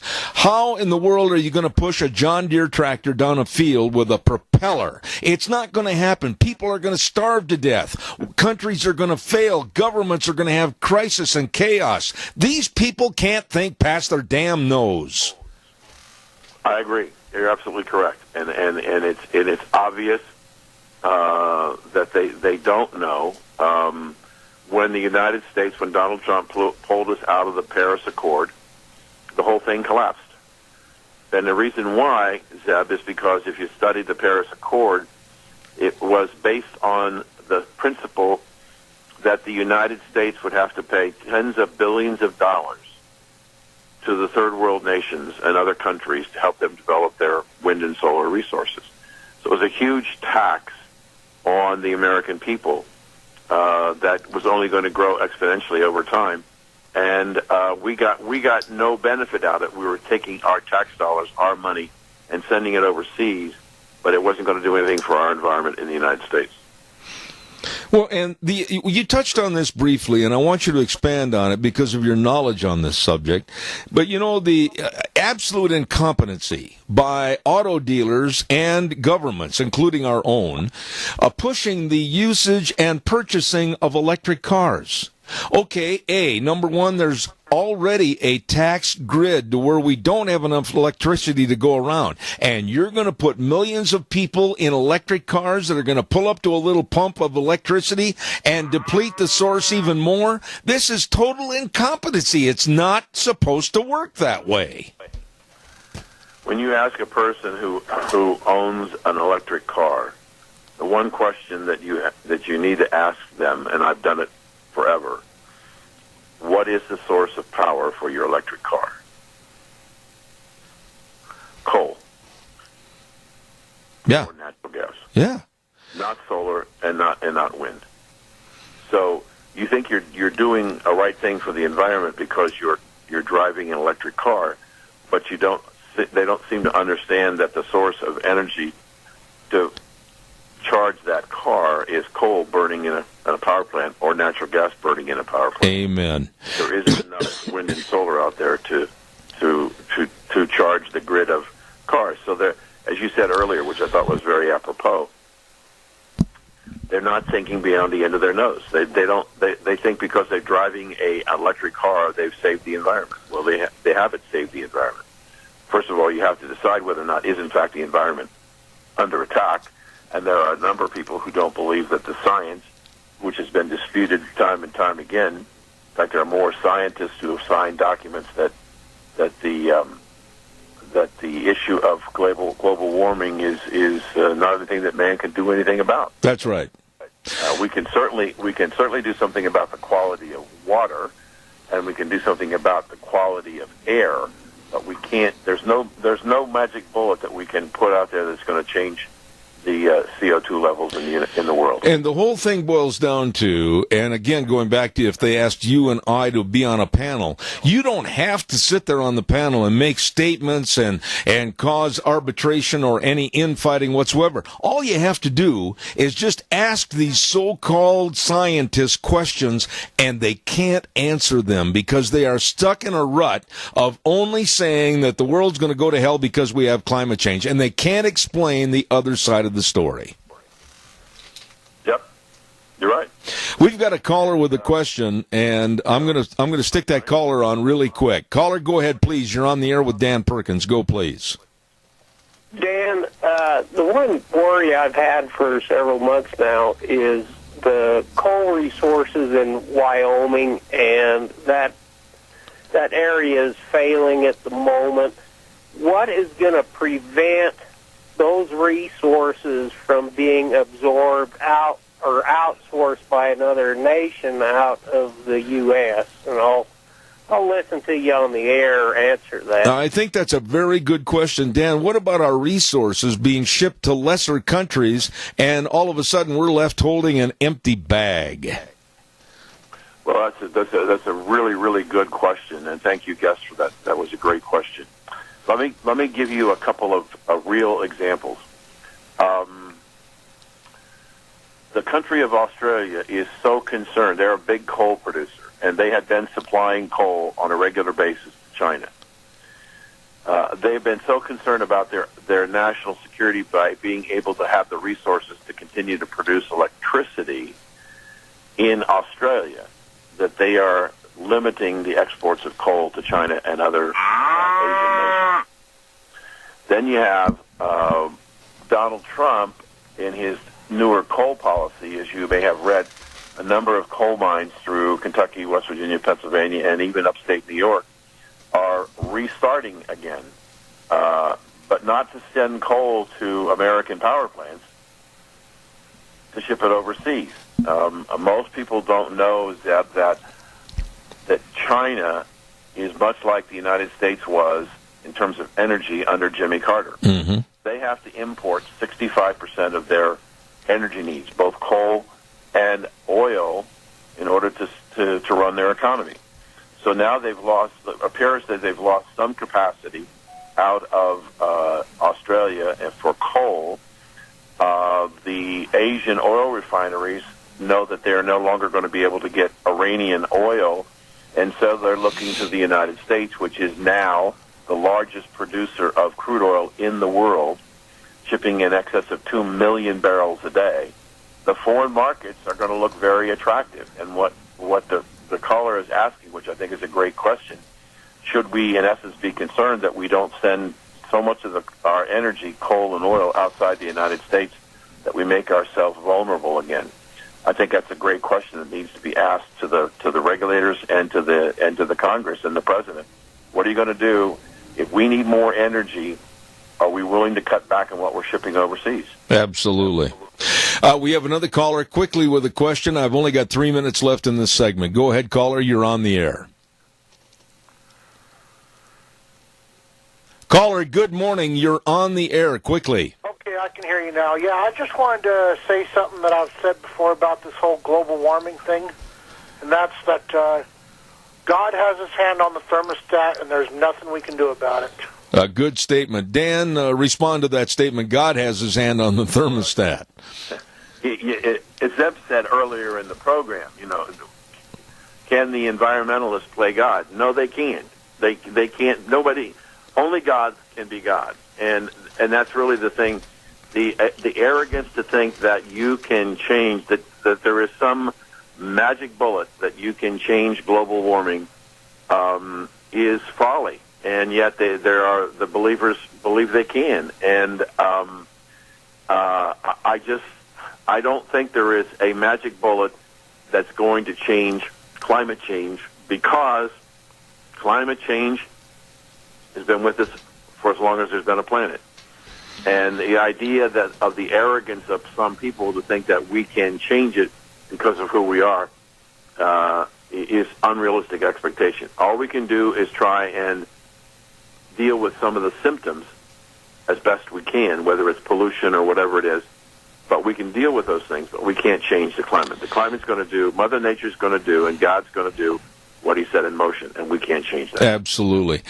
Dan, if you're ever invited to a panel discussion, please call me. I'll fly in and be your wingman on this topic, because it's a passion of mine to try to educate these people like Tom Stiers, etc., and I'd look forward to it. And I can't tell you how much I appreciate you coming on the program the day before Thanksgiving, and on behalf of my wife and myself, we want to extend to you a very happy Thanksgiving. Same to you, sir. Thanks for having me. It's always a good pleasure to be with you. Thanks you, Dan Perkins. Absolutely a great author, master storyteller, and an energy policy contributor, and I really appreciate him being on the program. Thank you, Dan Perkins. Right now, we've got to get the weather on, and the weather brought to you by Phillips Oaks, Goodwin, Crane, and Company, and they've been providing accounting services to the Mini-Cash area for well over 50 years. You want to work with the pros, you want to work with the best, then call them. They have offices in Burley and Rupert. The best of tax return preparation, tax planning, retirement planning. And don't forget, and we're going to be talking to Leiden Crane in this next hour.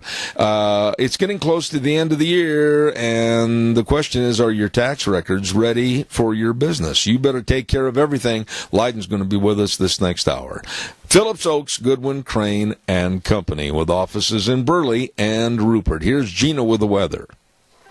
Today's going to be a fairly decent day, but as we head on into Thanksgiving and the day after, things are going to change. Here's a look at your weather forecast for Zev at the Ranch. We are expecting increasing clouds today, a little bit on the breezy side, and a high of 52. Tonight, 40% chance of snow showers, especially in the midnight hours. Expecting a low of 35. For tomorrow, looks like rain showers likely, mostly before noon. Cloudy skies, expecting a high of 38 as we move on into the evening hours. Maybe some snow and or rain showers in the forecast, and winds could gust as high as 25 miles an hour. By tomorrow night, chance of rain showers before midnight, then rain and snow likely after midnight, mostly cloudy skies. Chance of accumulation of about 60%. Low of 34. By Friday, rain showers, high of 46. Saturday, 20% chance of rain and or snow in the morning and partly sunny skies, high of 37. By Sunday, partly sunny and 36. That's a look at your weather forecast for Zev. Thank you, Gina, and brought to everybody by Phillips Oaks, Goodwin, Crane, and Company, with offices in Burley and Rupert, providing accounting services to the Mini-Cash area for well over 50 years. Your calls are welcome and appreciated. Give us a jingle on the landline, 436-2244, 1-866-927-4587. I get really passionate about this, I got to watch my words, idiocy of climate change and global warming.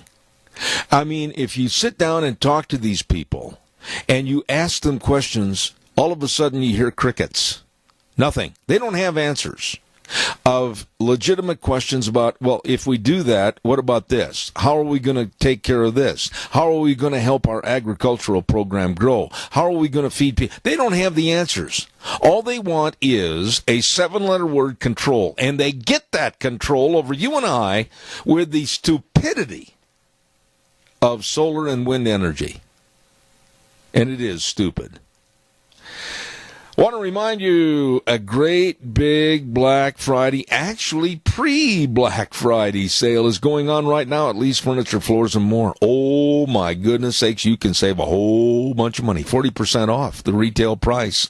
And we're talking about on recliners and sofas and dining room sets, mattresses. Oh, my goodness, you'd better get in there. No money down, no interest, up to 48 months on approved credit. Woo! Get in there today. Lee's Furniture, Floors, and More. Believe me, they're getting in the mood of the season and saving you money at 459 Overland in Burley. Lee's Furniture, Floors, and More.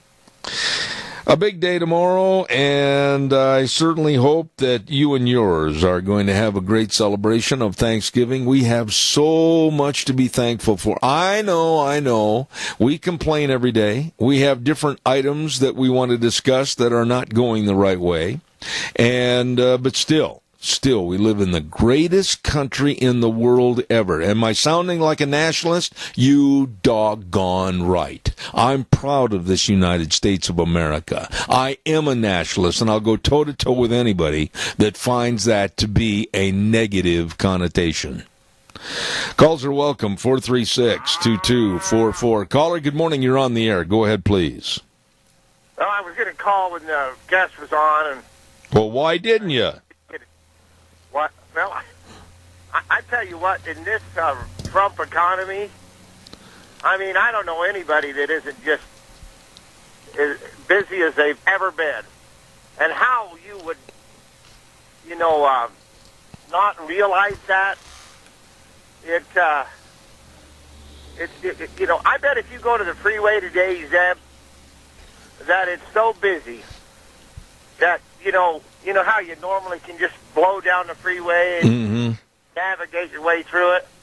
There's so many trucks that when one truck is trying to pass the other, it backs up the, you know how it is. It backs everybody up. My daughter, she was driving, me and my wife, we decided to ride with her. We were going up to Boise to see my other daughter, and she gets impatient. And so I said, well, yes, but there's nothing you can do about it. I said, you need to understand that this is what we call a roaring economy. And so, you know, be glad, be happy. Everybody can have a job. There's so many jobs that you can't even find enough people to do the work. That is exactly true.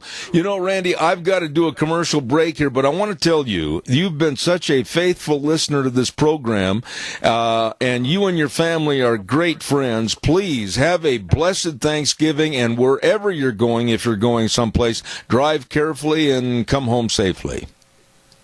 You know, one quick thing. In California, they have so mismanaged things down there that they have had situations. They've talked about brownouts in California. Yep. And not long ago, there was a situation where they literally, the power was off in the middle of the afternoon. And I can't remember the details, but it was something that they were supposed to get used to. Yeah, but I'll tell you what.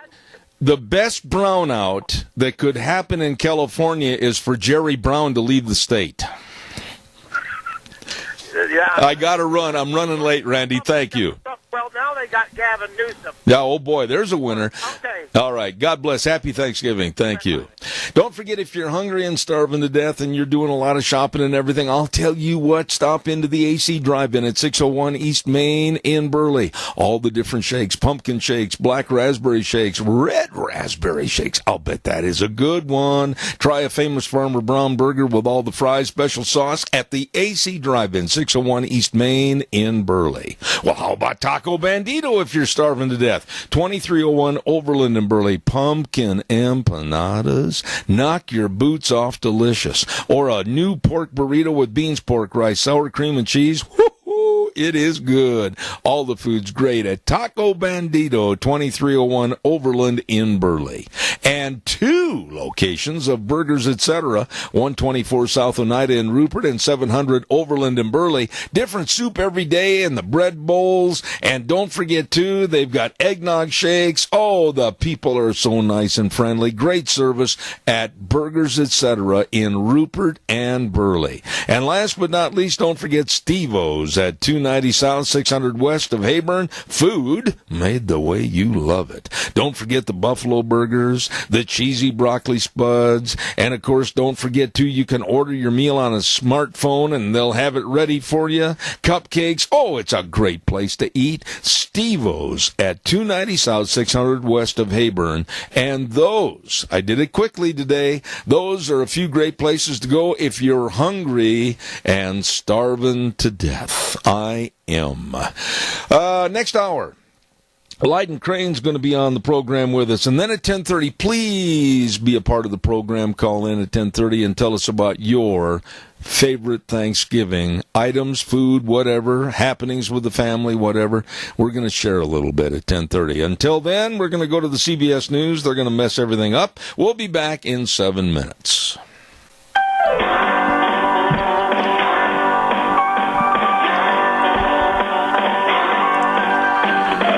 Oh, good morning. The day before Thanksgiving. Zeb at the Ranch. I'm Zeb Bell with our major sponsor, your Magic Valley Les Schwab Tire Centers. All 7 locations serving you and wishing you a very happy Thanksgiving.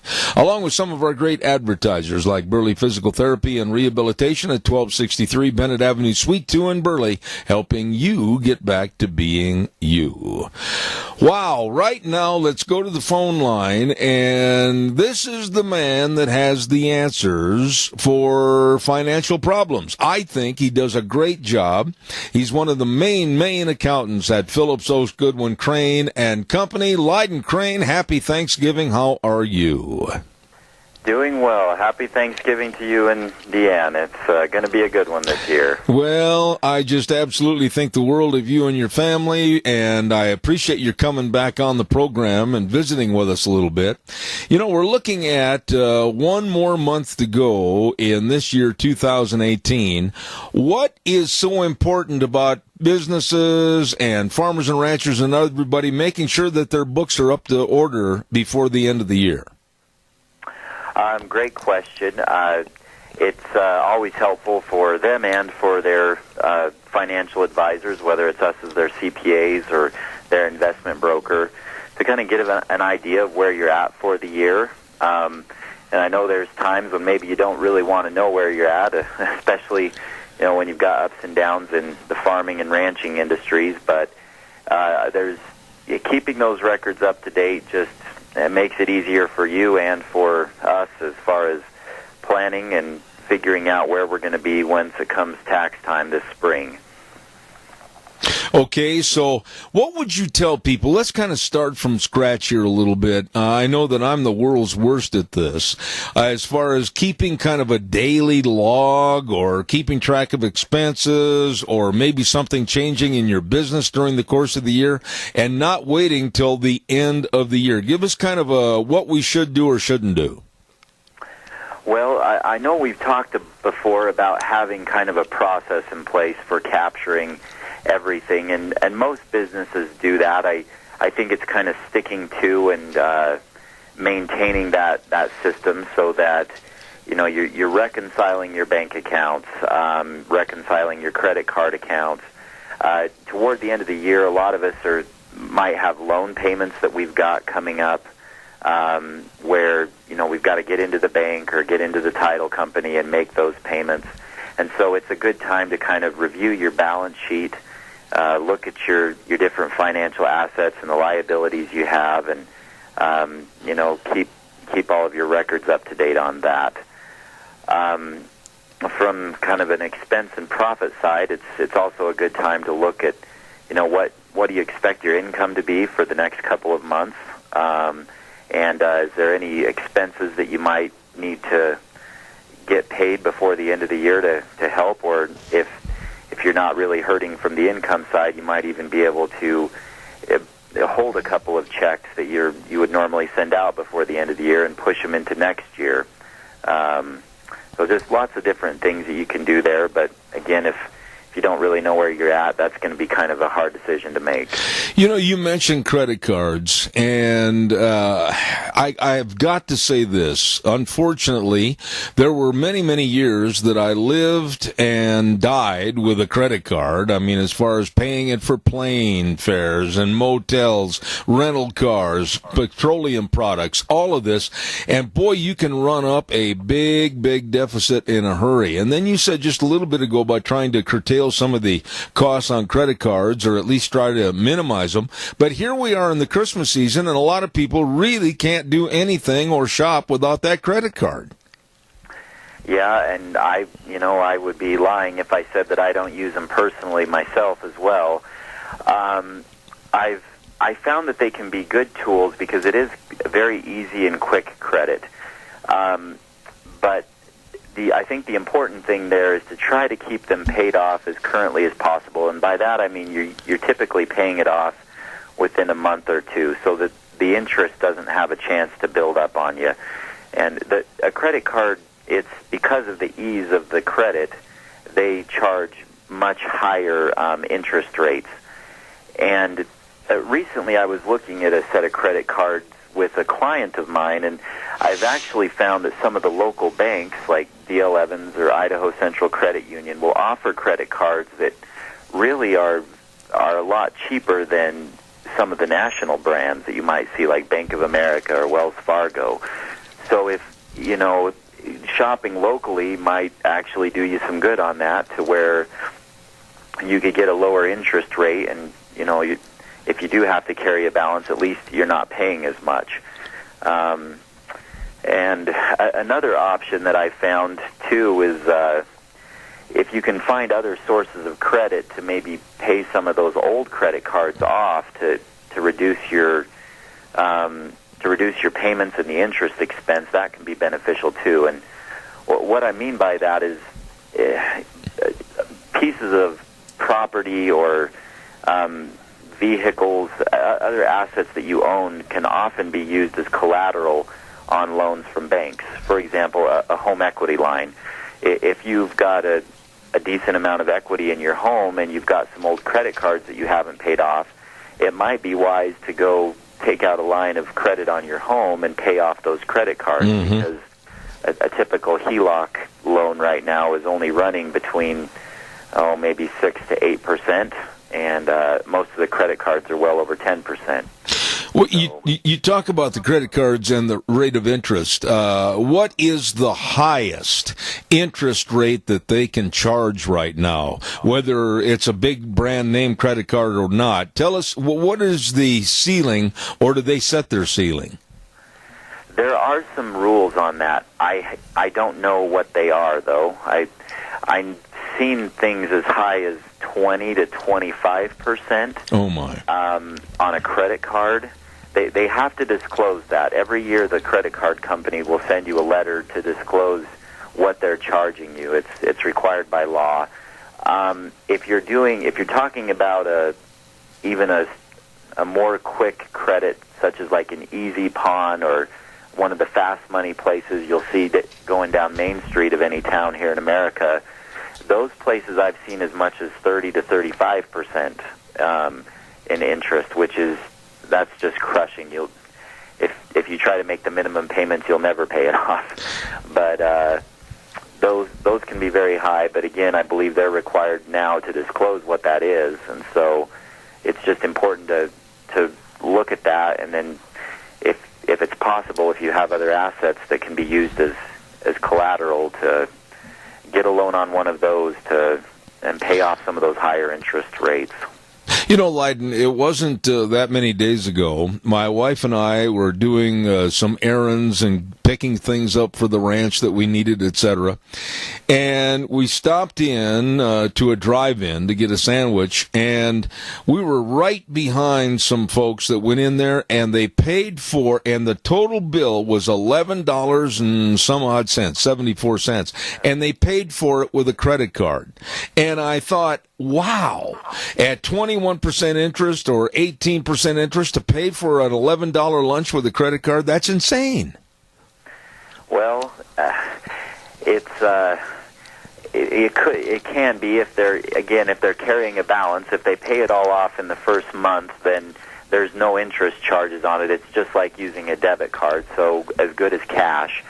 And so the way you're managing that credit card, I haven't ever carried a balance on my credit card. My wife, we got after each other. We both had an instance once when we tried to pay off our credit card. We miscalculated, didn't pay off the right balance, and had some credit fees there. And I mean, that was just like dying for us, because we try not to pay those. But if a credit card can be a useful tool at times.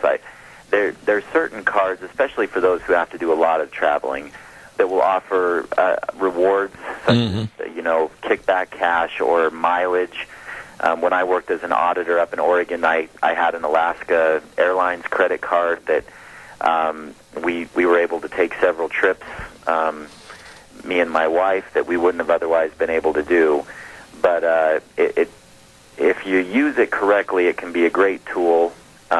Even for some of those smaller purchases, which you wouldn't get any benefit from by just paying cash, but you have to be able to manage it and have the discipline to pay them off. What about this time of the year, or people are thinking maybe about expanding their business going into 2019, or adding on more employees, or changing from private ownership to a corporation? Is this the best time of the year to think about these things and get it all discussed? Yes and no. It kind of depends on the business that you're getting into. A lot of businesses have some time over the holiday to kind of look at things and make decisions. They take some time off, and family members are close, and most small businesses are intertwined with family relations and people supporting you. So from that standpoint, yes, it's a very good time of the year. And it kind of gives you a goal, and you can avoid, if you start beginning in January, you might be able to avoid some of the reporting requirements for 2018 that would happen because of running a business. If you're going to be looking to start it into next year, and you need your CPA to be an integral part of that, from our standpoint, we would prefer to get it done now, in November, December, rather than try to push it off into January or February, just because of how busy we get. But that doesn't stop us from doing it, and so. Just kind of your business cycle and looking at those things. But now is a good time to be having those conversations if you want to get started next year. What about deductions and changes in tax rates and everything? A lot of people, when they leave your office after they pick up their taxes, they probably go, well, I don't have to talk to him for another year. But maybe they need to be more aware of what's going on that might affect them. Yeah, I think we're going to see a lot of happy people this year, Zeb. I really do. The tax rates at the IRS level have gone down by about 3% across the board, and we're on a tiered system, and so you pay a different rate based on where you're at with your income. But all of that has gone down, and for most of those people who are in a business, there is a new deduction this year. We call it the Section 199A deduction. And it's a 20% deduction of your net income from your business, and there's some limitations. It's not just as simple as that calculation, but a lot of businesses are going to qualify for that this year if they do have taxable income, and that could be another little benefit in there that will help people. At the state level, Idaho has also reduced their tax rates, and they've implemented a new child tax credit, which is similar to the one that the IRS uses. It's not as much, but it is available to individuals who have children still at home and will be paying some taxes. And so that's just another little benefit that's out there that we'll be seeing come through. And so I think for the most part there's some great items that have come that I believe have really helped businesses want to invest and have a brighter outlook on the future. I've asked you this question before, and I'm going to ask it again right here today. The minute you mention, and I've seen this happen in various conversations with many people in many groups, the minute you mention the IRS, there's a stone-cold feeling that seems to envelop everybody. Are they really as scary as we think they are? They have the potential to be, but normally they're not. I have found the IRS to be pretty reasonable to work with. They are slow. Their processes and the legal hoops that they have to jump through make them frustrating at times for many of us who are used to moving at more of a normal business pace. But overall, they've been pretty reasonable to work with. They try to help you out the best that they can, while still enforcing the laws that they're required to uphold. And so they are not, their letters will often sound scary that you get, but when you deal with them as often as I do, it just becomes, they're kind of another business partner, if you will, who work for those who are charged with governance right now. And they're not that bad. I found the Idaho State Tax Commission to be somewhat more difficult to work with. I guess there's not as many people to keep track of on their end, and so they seem to be a little more cavalier, if you will, in going after things and being more strict on the rules. So I think it goes without saying that there has been a real distinct fear of the IRS in America ever since they began, quite frankly, as to what they can do and basically how they can control you. But I think the biggest thing that I've noticed on personal observances is that sometimes the left hand doesn't know what the right hand is doing or vice versa, and it takes a little while for the red tape to get out of the way and common sense to prevail. Is that a fair assessment? Very fair. They have so many duties that they have been charged with. Many of their offices can't handle it all in one spot, and so you'll get different offices across the United States that specialize or focus on different things. Our local office is down in Ogden, Utah, and they focus on accounting changes. That's anywhere in the United States that has an accounting method change will send their paperwork there. And so oftentimes if you do have a case, it would start there in Ogden, but it could get transferred to another area, or depending on what they're asking you, they might have to go to other areas of specialty, and it's common that those two people don't always talk, and you'll get requests that are duplicated or not timely based on something that you've gotten from another office. It can be kind of a mess, and you have to be patient with it and just let it run its course. Let me ask you this. If you're a family, or if you're a small business, or if you're running a large employee business, or a farmer, rancher, etc., what are the keys right now towards the end of this fiscal year that people need to know and realize and appreciate that need to be followed up on to maybe even help them save money? I think getting in and talking to your accountant about how the new 199A deduction will affect you could be a really big key there on larger businesses, especially if you've got a lot of income this year, and if you're organized as a corporation. There's certain things we can do there to adjust your wages and or maybe make some income moves that could really help you. For a business, at the end of the year, I think similar to prior years, we want to look to see is there something that you need to buy in your business that would help improve your business and also provide valuable tax deductions that we can kind of keep those taxes at a reasonable level. Other than that, just looking at your, other options for deductions such as retirement funds, health savings accounts, if you want to save money for children or grandchildren for education, those type of things. All of that can be little tools that we use to try to save you money at the end of the year. I will say this, that, and I'm not trying to denigrate anybody else's business or what they want to do for themselves personally, but I think taking today is an example of visiting with you on the radio and knowing all the things that we don't know as business people, farmers, agricultural people, etc. It's almost impossible to try to do this all by yourself, isn't it? It's getting there.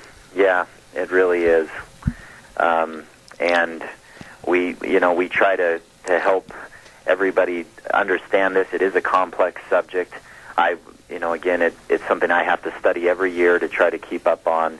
It's going to be changing more in the future, and we just have to try to keep up with it and keep everybody apprised of what's happening.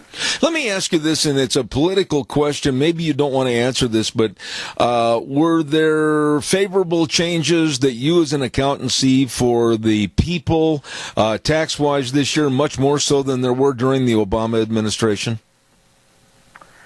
Oh, from a business standpoint, definitely. I mean, I think that some of the changes that have been made have really encouraged businesses to move, and the economy's been growing.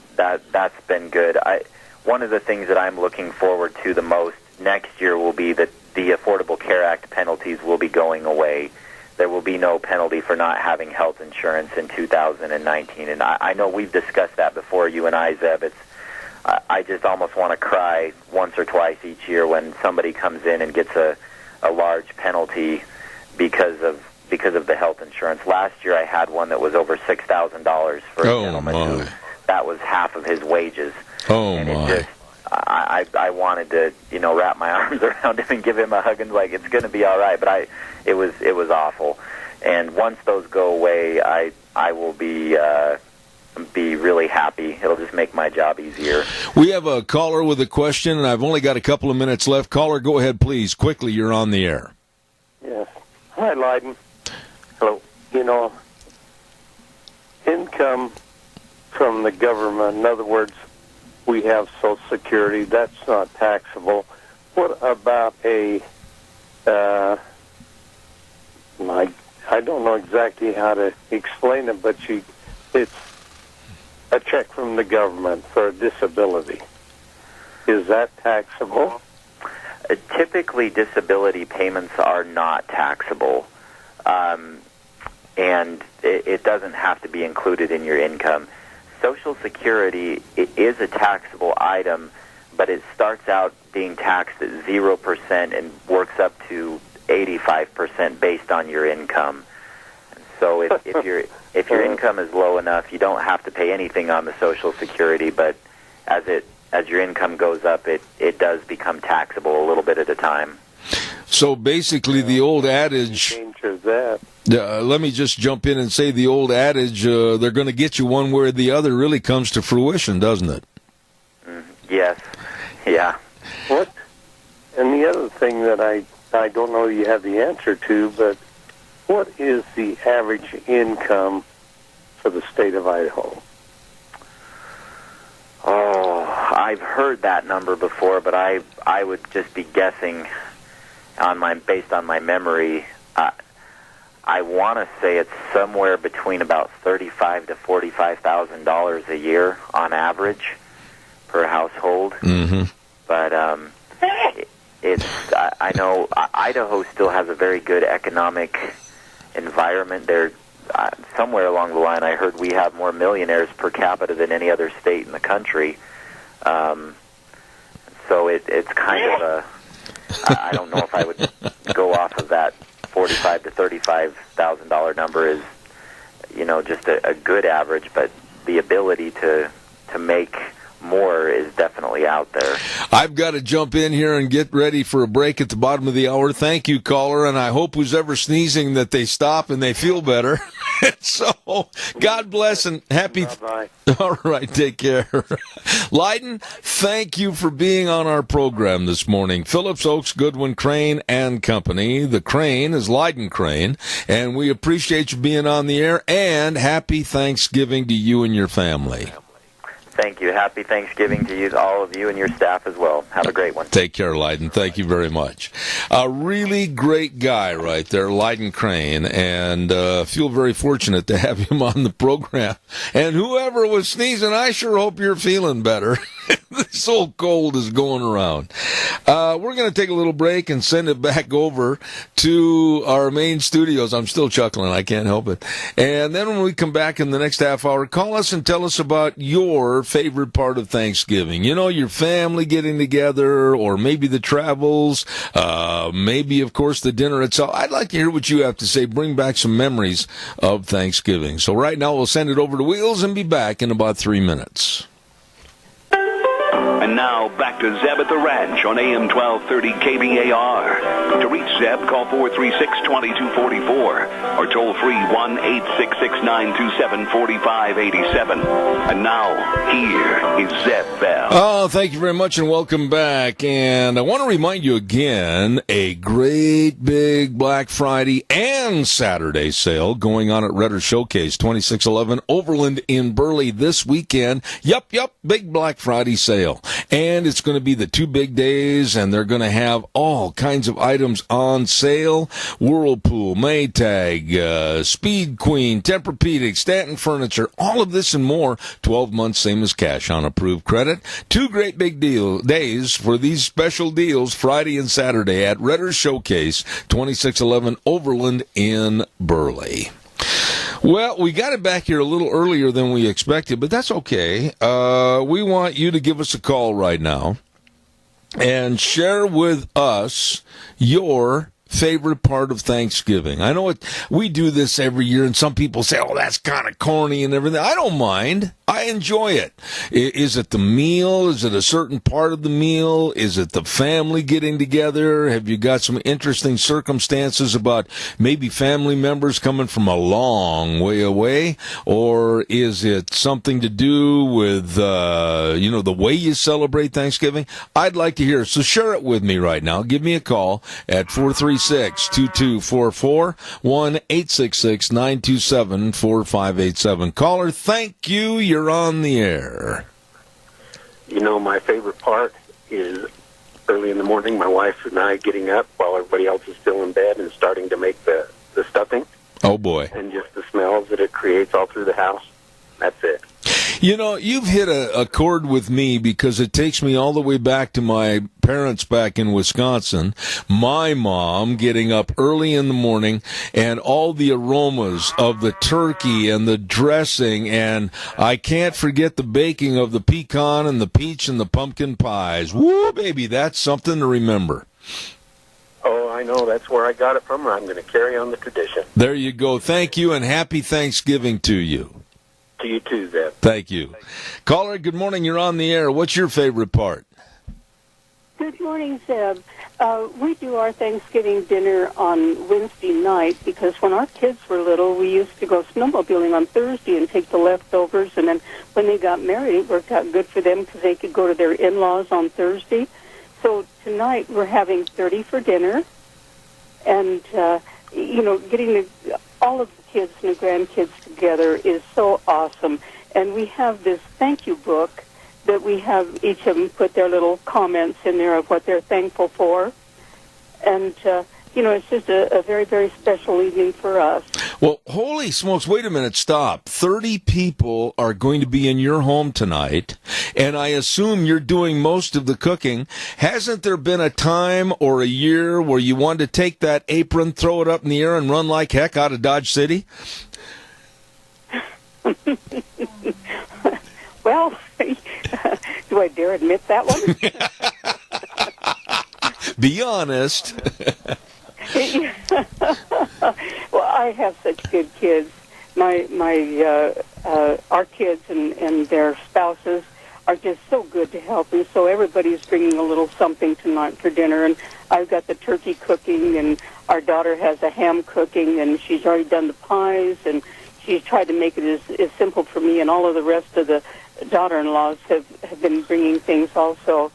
How big a turkey do you have to cook for that kind of a thrashing crew? Oh, about a 20-pounder. Really? Oh, my goodness. Uh-huh. And a ham and all the trimmings. What's your favorite outside dish away from the turkey and the dressing? What's your favorite part that you like to cook and possibly put together for the rest of the family?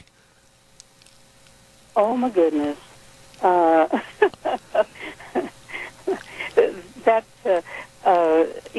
There's how it is when you make this up. The dressing, I used to do the dressing the way my mother did the dressing. You put it in the turkey, and you roast it and everything. Our kids like stovetop, so needless to say, we've converted to stovetop dressing. So I don't do that anymore, but I, used to do the dressing from scratch with the celery and the onions and the whole seasoning bit. Oh, certainly you put walnuts in it too, didn't you? Ooh, walnuts and raisins and sometimes apples. It just all worked out real good. Well, you've got another call coming in because they're checking on the turkey. Thanks for calling. Alrighty, thank you. Bye. I love it. Calls welcome, 436-2244, 1-866-927-4587. I got to tell you that every year at Thanksgiving, we'd have Thanksgiving at my house back in Wisconsin, and my Aunt Millie would show up. And she was a single lady that laughed and cackled at almost everything. And no matter what the circumstances were at the table, she kept everybody in stitches. And I think of all my Thanksgiving memories, I'll never forget my Aunt Millie coming to Thanksgiving dinner, and she would laugh and giggle through the whole time she was there over some of the most nonsensical things in the world, but she made everybody just enjoy Thanksgiving that much more. Give us a call, 436-2244, 1-866-927-4587. I got to tell you that Deanne still got her cough. You can hear her in the background. She's suffering with that cold that won't go away. The gift that keeps on giving. That of all the different Thanksgivings and the family get-togethers and all the pies and the special biscuits and rolls at Thanksgiving, and of course the turkey and the ham and everything, I wanted to also say a big thank you to all of you out there in Radio Land, and I mean this. I'm going to say it again at Christmas time, and I'll say it right now. This program has become so successful and has grown so big all across the nation, literally the nation, with our listeners in Florida and Massachusetts, Washington, D.C., Nebraska, Wisconsin, name the state, they're all listening, and we've had many, many cards and letters and emails that it just couldn't have achieved what it's achieved without you. And I'm not about to say or take any of the accolades all by myself. We, Deanna and I, want to say thank you to the listeners of this program. You have made our time seem so worthwhile. We put a lot of time and effort into this. And we start usually about 4 o'clock in the morning, and I go on the air at 8:06. And it's certainly not just me. It's a team effort with Deanna and I getting all the information on the stories and everything. But without your calls, like right now, I'd love to have some calls. Without your calls, this would not be a talk show. And I thank you for everything you do. And our sponsors. There's been some times when, I'm not politically correct, and I don't want to be. I don't want to be, and I never will be politically correct. Our sponsors have ridden the high tide and the low tide with us, and we certainly appreciate what they do. And that's why when I tell you about a sponsor on my show, you know that I think they're the cream of the crop. I don't take just anybody or everybody. We take the best on this show, and I want to thank them for all they do. Calls welcome. Give me a jingle, 436-2244, 1-866-927-4587. Wheels, we got another call coming in, and then I'll talk to you in a little bit. Caller, go ahead. You're on the air. Thank you. If you think about Idaho and about a traditional type of life, social breakdown or order, Idaho is normal as it is anywhere in this country. And the Magic Valley and the Minnecasia area is probably, when it comes to conservative, logical thinking, it could be the Garden of Eden. And so you say to yourself, if we don't hold true to what we know to be right here, where it's still normal, you say to yourself, if we lose Idaho and we God forbid were to lose this Minnecasia area, you would be scared to death. And I like I say, Boise is turning. Boise's turning. Boise's got a big purple black eye. Yep. And it's gonna, teal up, and it'll be blue when it's healed. And so it's just somehow we've got to maintain what we have been given. And, with much blessings, much responsibility, we have so much that we have to be responsible for. And I don't, you say, will the children know better? Do your kids know better? Do they know anything? Or are they just on them phones and whatever it is we do on them, it isn't studying history and reading the scriptures. Well, I agree with everything you said this morning, Randy, and we've all got to put more diligence into the younger generation, because that story I talked about earlier this morning, where at one university they're not going to capitalize their letters because capital letters scare the students, and that's at a university, that just shows that we've got a lot more work to do, more due diligence in teaching our kids to be men and women and not wussies. I've got another call, but I want to say to you and your family, happy Thanksgiving. Yeah, victimhood is the death of manhood. Absolutely. Good way to end it. Thank you very much. Caller, good morning, and thank you for calling in. Good morning, Zeb. Yes, sir. Mike. I got a little story for you on Thanksgiving. It was about 4 o'clock in the morning, Thanksgiving Day, 1970, and I was stationed in a small fire base called Tay Ninh in South Vietnam, and I'd been briefed that I was going to be flying what they call DCS missions, direct combat support missions, all day. We called them a milk run, basically. Mm-hmm.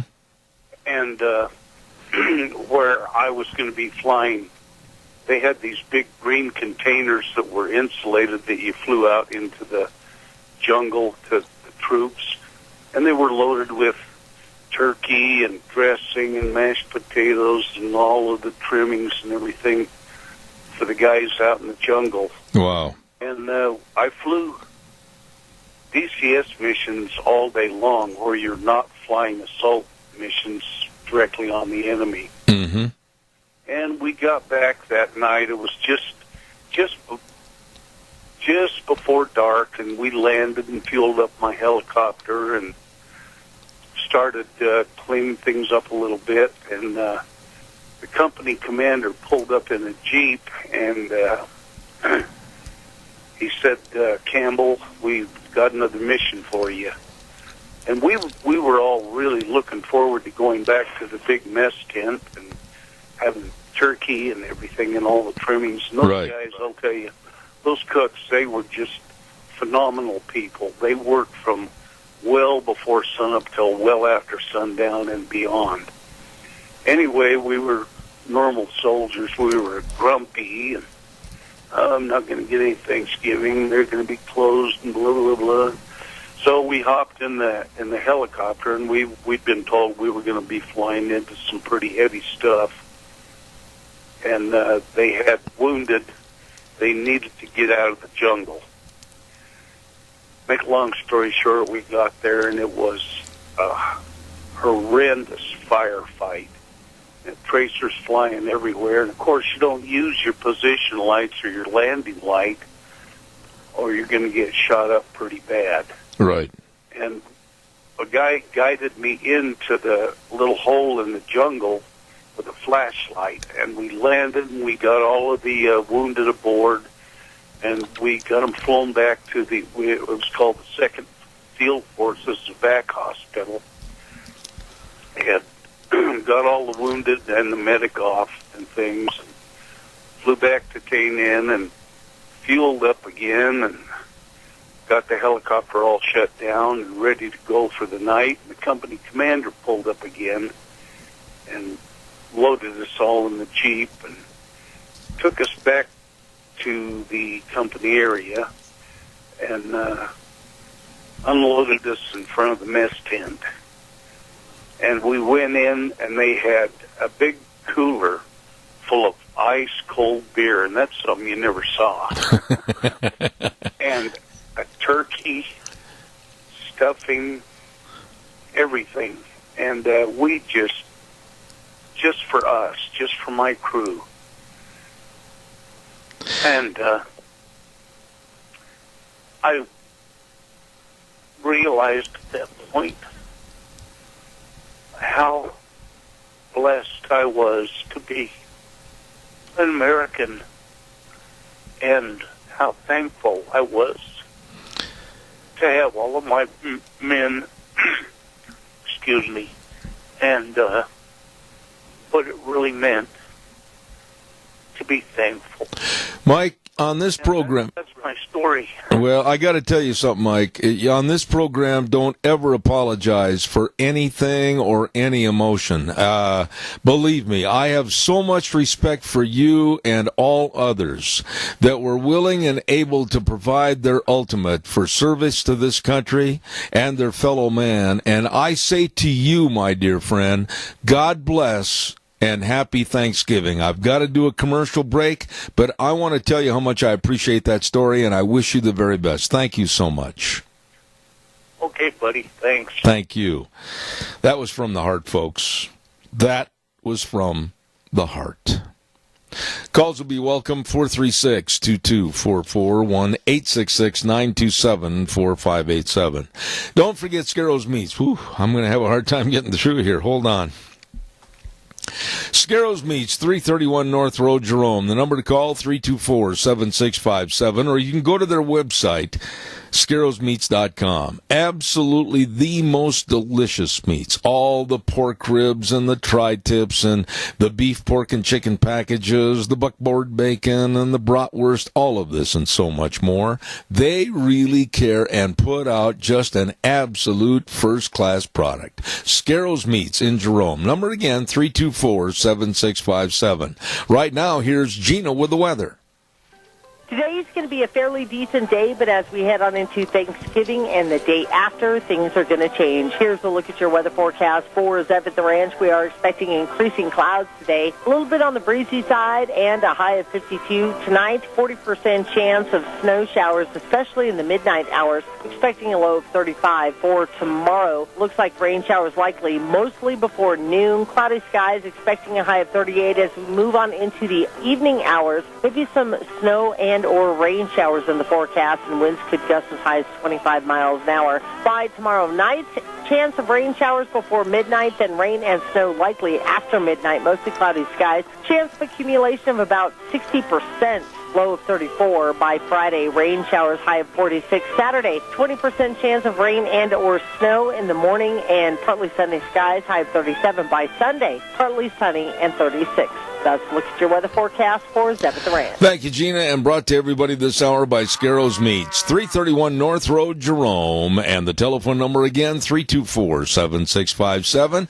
They are changing the way we eat, one delicious bite at a time, and they wish you and yours a very happy Thanksgiving. Caller, thank you. You're on the air. Go ahead, please. You're welcome. That was a story. Makes everybody proud. If you like this country and are happy for what you have and thankful for what you have, makes us proud to have gentlemen like that fighting for us. I think that was extremely well stated, Doug. I appreciate that. I'm one of these kind of guys that I'm not going to change. I'm not going to be politically correct, nor do I ever want to be. I am going to be pro-flag, pro-constitution, pro-our military. And I know Mike, and I know everything he said came from the heart, and by gosh, I stand with him. Oh, yes. Yes, I'm very proud of him, and thank him for his service, and all of those that went to Vietnam. I didn't go. I don't know why I didn't get drafted, but I didn't. But I just also want to, I'm thankful for you and Dan for everything you do and how you bring the truth to the Magic Valley and to the United States and the world with all the people that listen to you on the internet across the world. I'm just so thankful that I can call you a friend, and you just bring forth the truth. I don't know how to respond to that other than saying thank you. It means an awful lot to me to have friends like you. I've got so many out in the audience. The one thing I will never do is lie to you folks. And if there's truth to a story that needs to be told, we're going to tell it on this show. And to you and your family, and I've known you for a long, long time, I hope and pray it's the best Thanksgiving ever. Yes, I think it will be. But one on a lighter note, that peas and carrots, I hope they don't get a subpoena from the Democrats in Congress. And the Ninth Circuit overturned their pardon. Amen. The two turkeys that were supposedly pardoned, peas and carrots. Doug, you're very much appreciated on the program. Thank you, and take care of yourself. You bet, and God bless. All right, thank you very much. Caller, good morning. You're on the air. Go ahead, please. Yes, sir. After the last two stories, all I can say is seconds to everything Doug said, and thanks to all of our veterans. You and your wife have a great Thanksgiving. Thank you, sir. I know you by voice on this program. You do a wonderful job. Thank you so much. I appreciate your comments. There's nowhere else to go after those two. Thank you. Thank you very much. Good day. Caller, good morning. You're on the air. Go ahead, please. Yes, I don't call very often, but I have to call today because of the special holiday. I want to thank you and Deanne for all that you do. Yeah, for your faithfulness and for your concern about the people and about this country and about God. I wanted to thank you for that. Oh, Thank you so much, my dear lady. It means a lot. I'm sitting here with my eyes are starting to sweat. Thank you. God bless you. Bless you guys. Thank you. That was so nice. I mean, it just solidifies my point of view on this thing.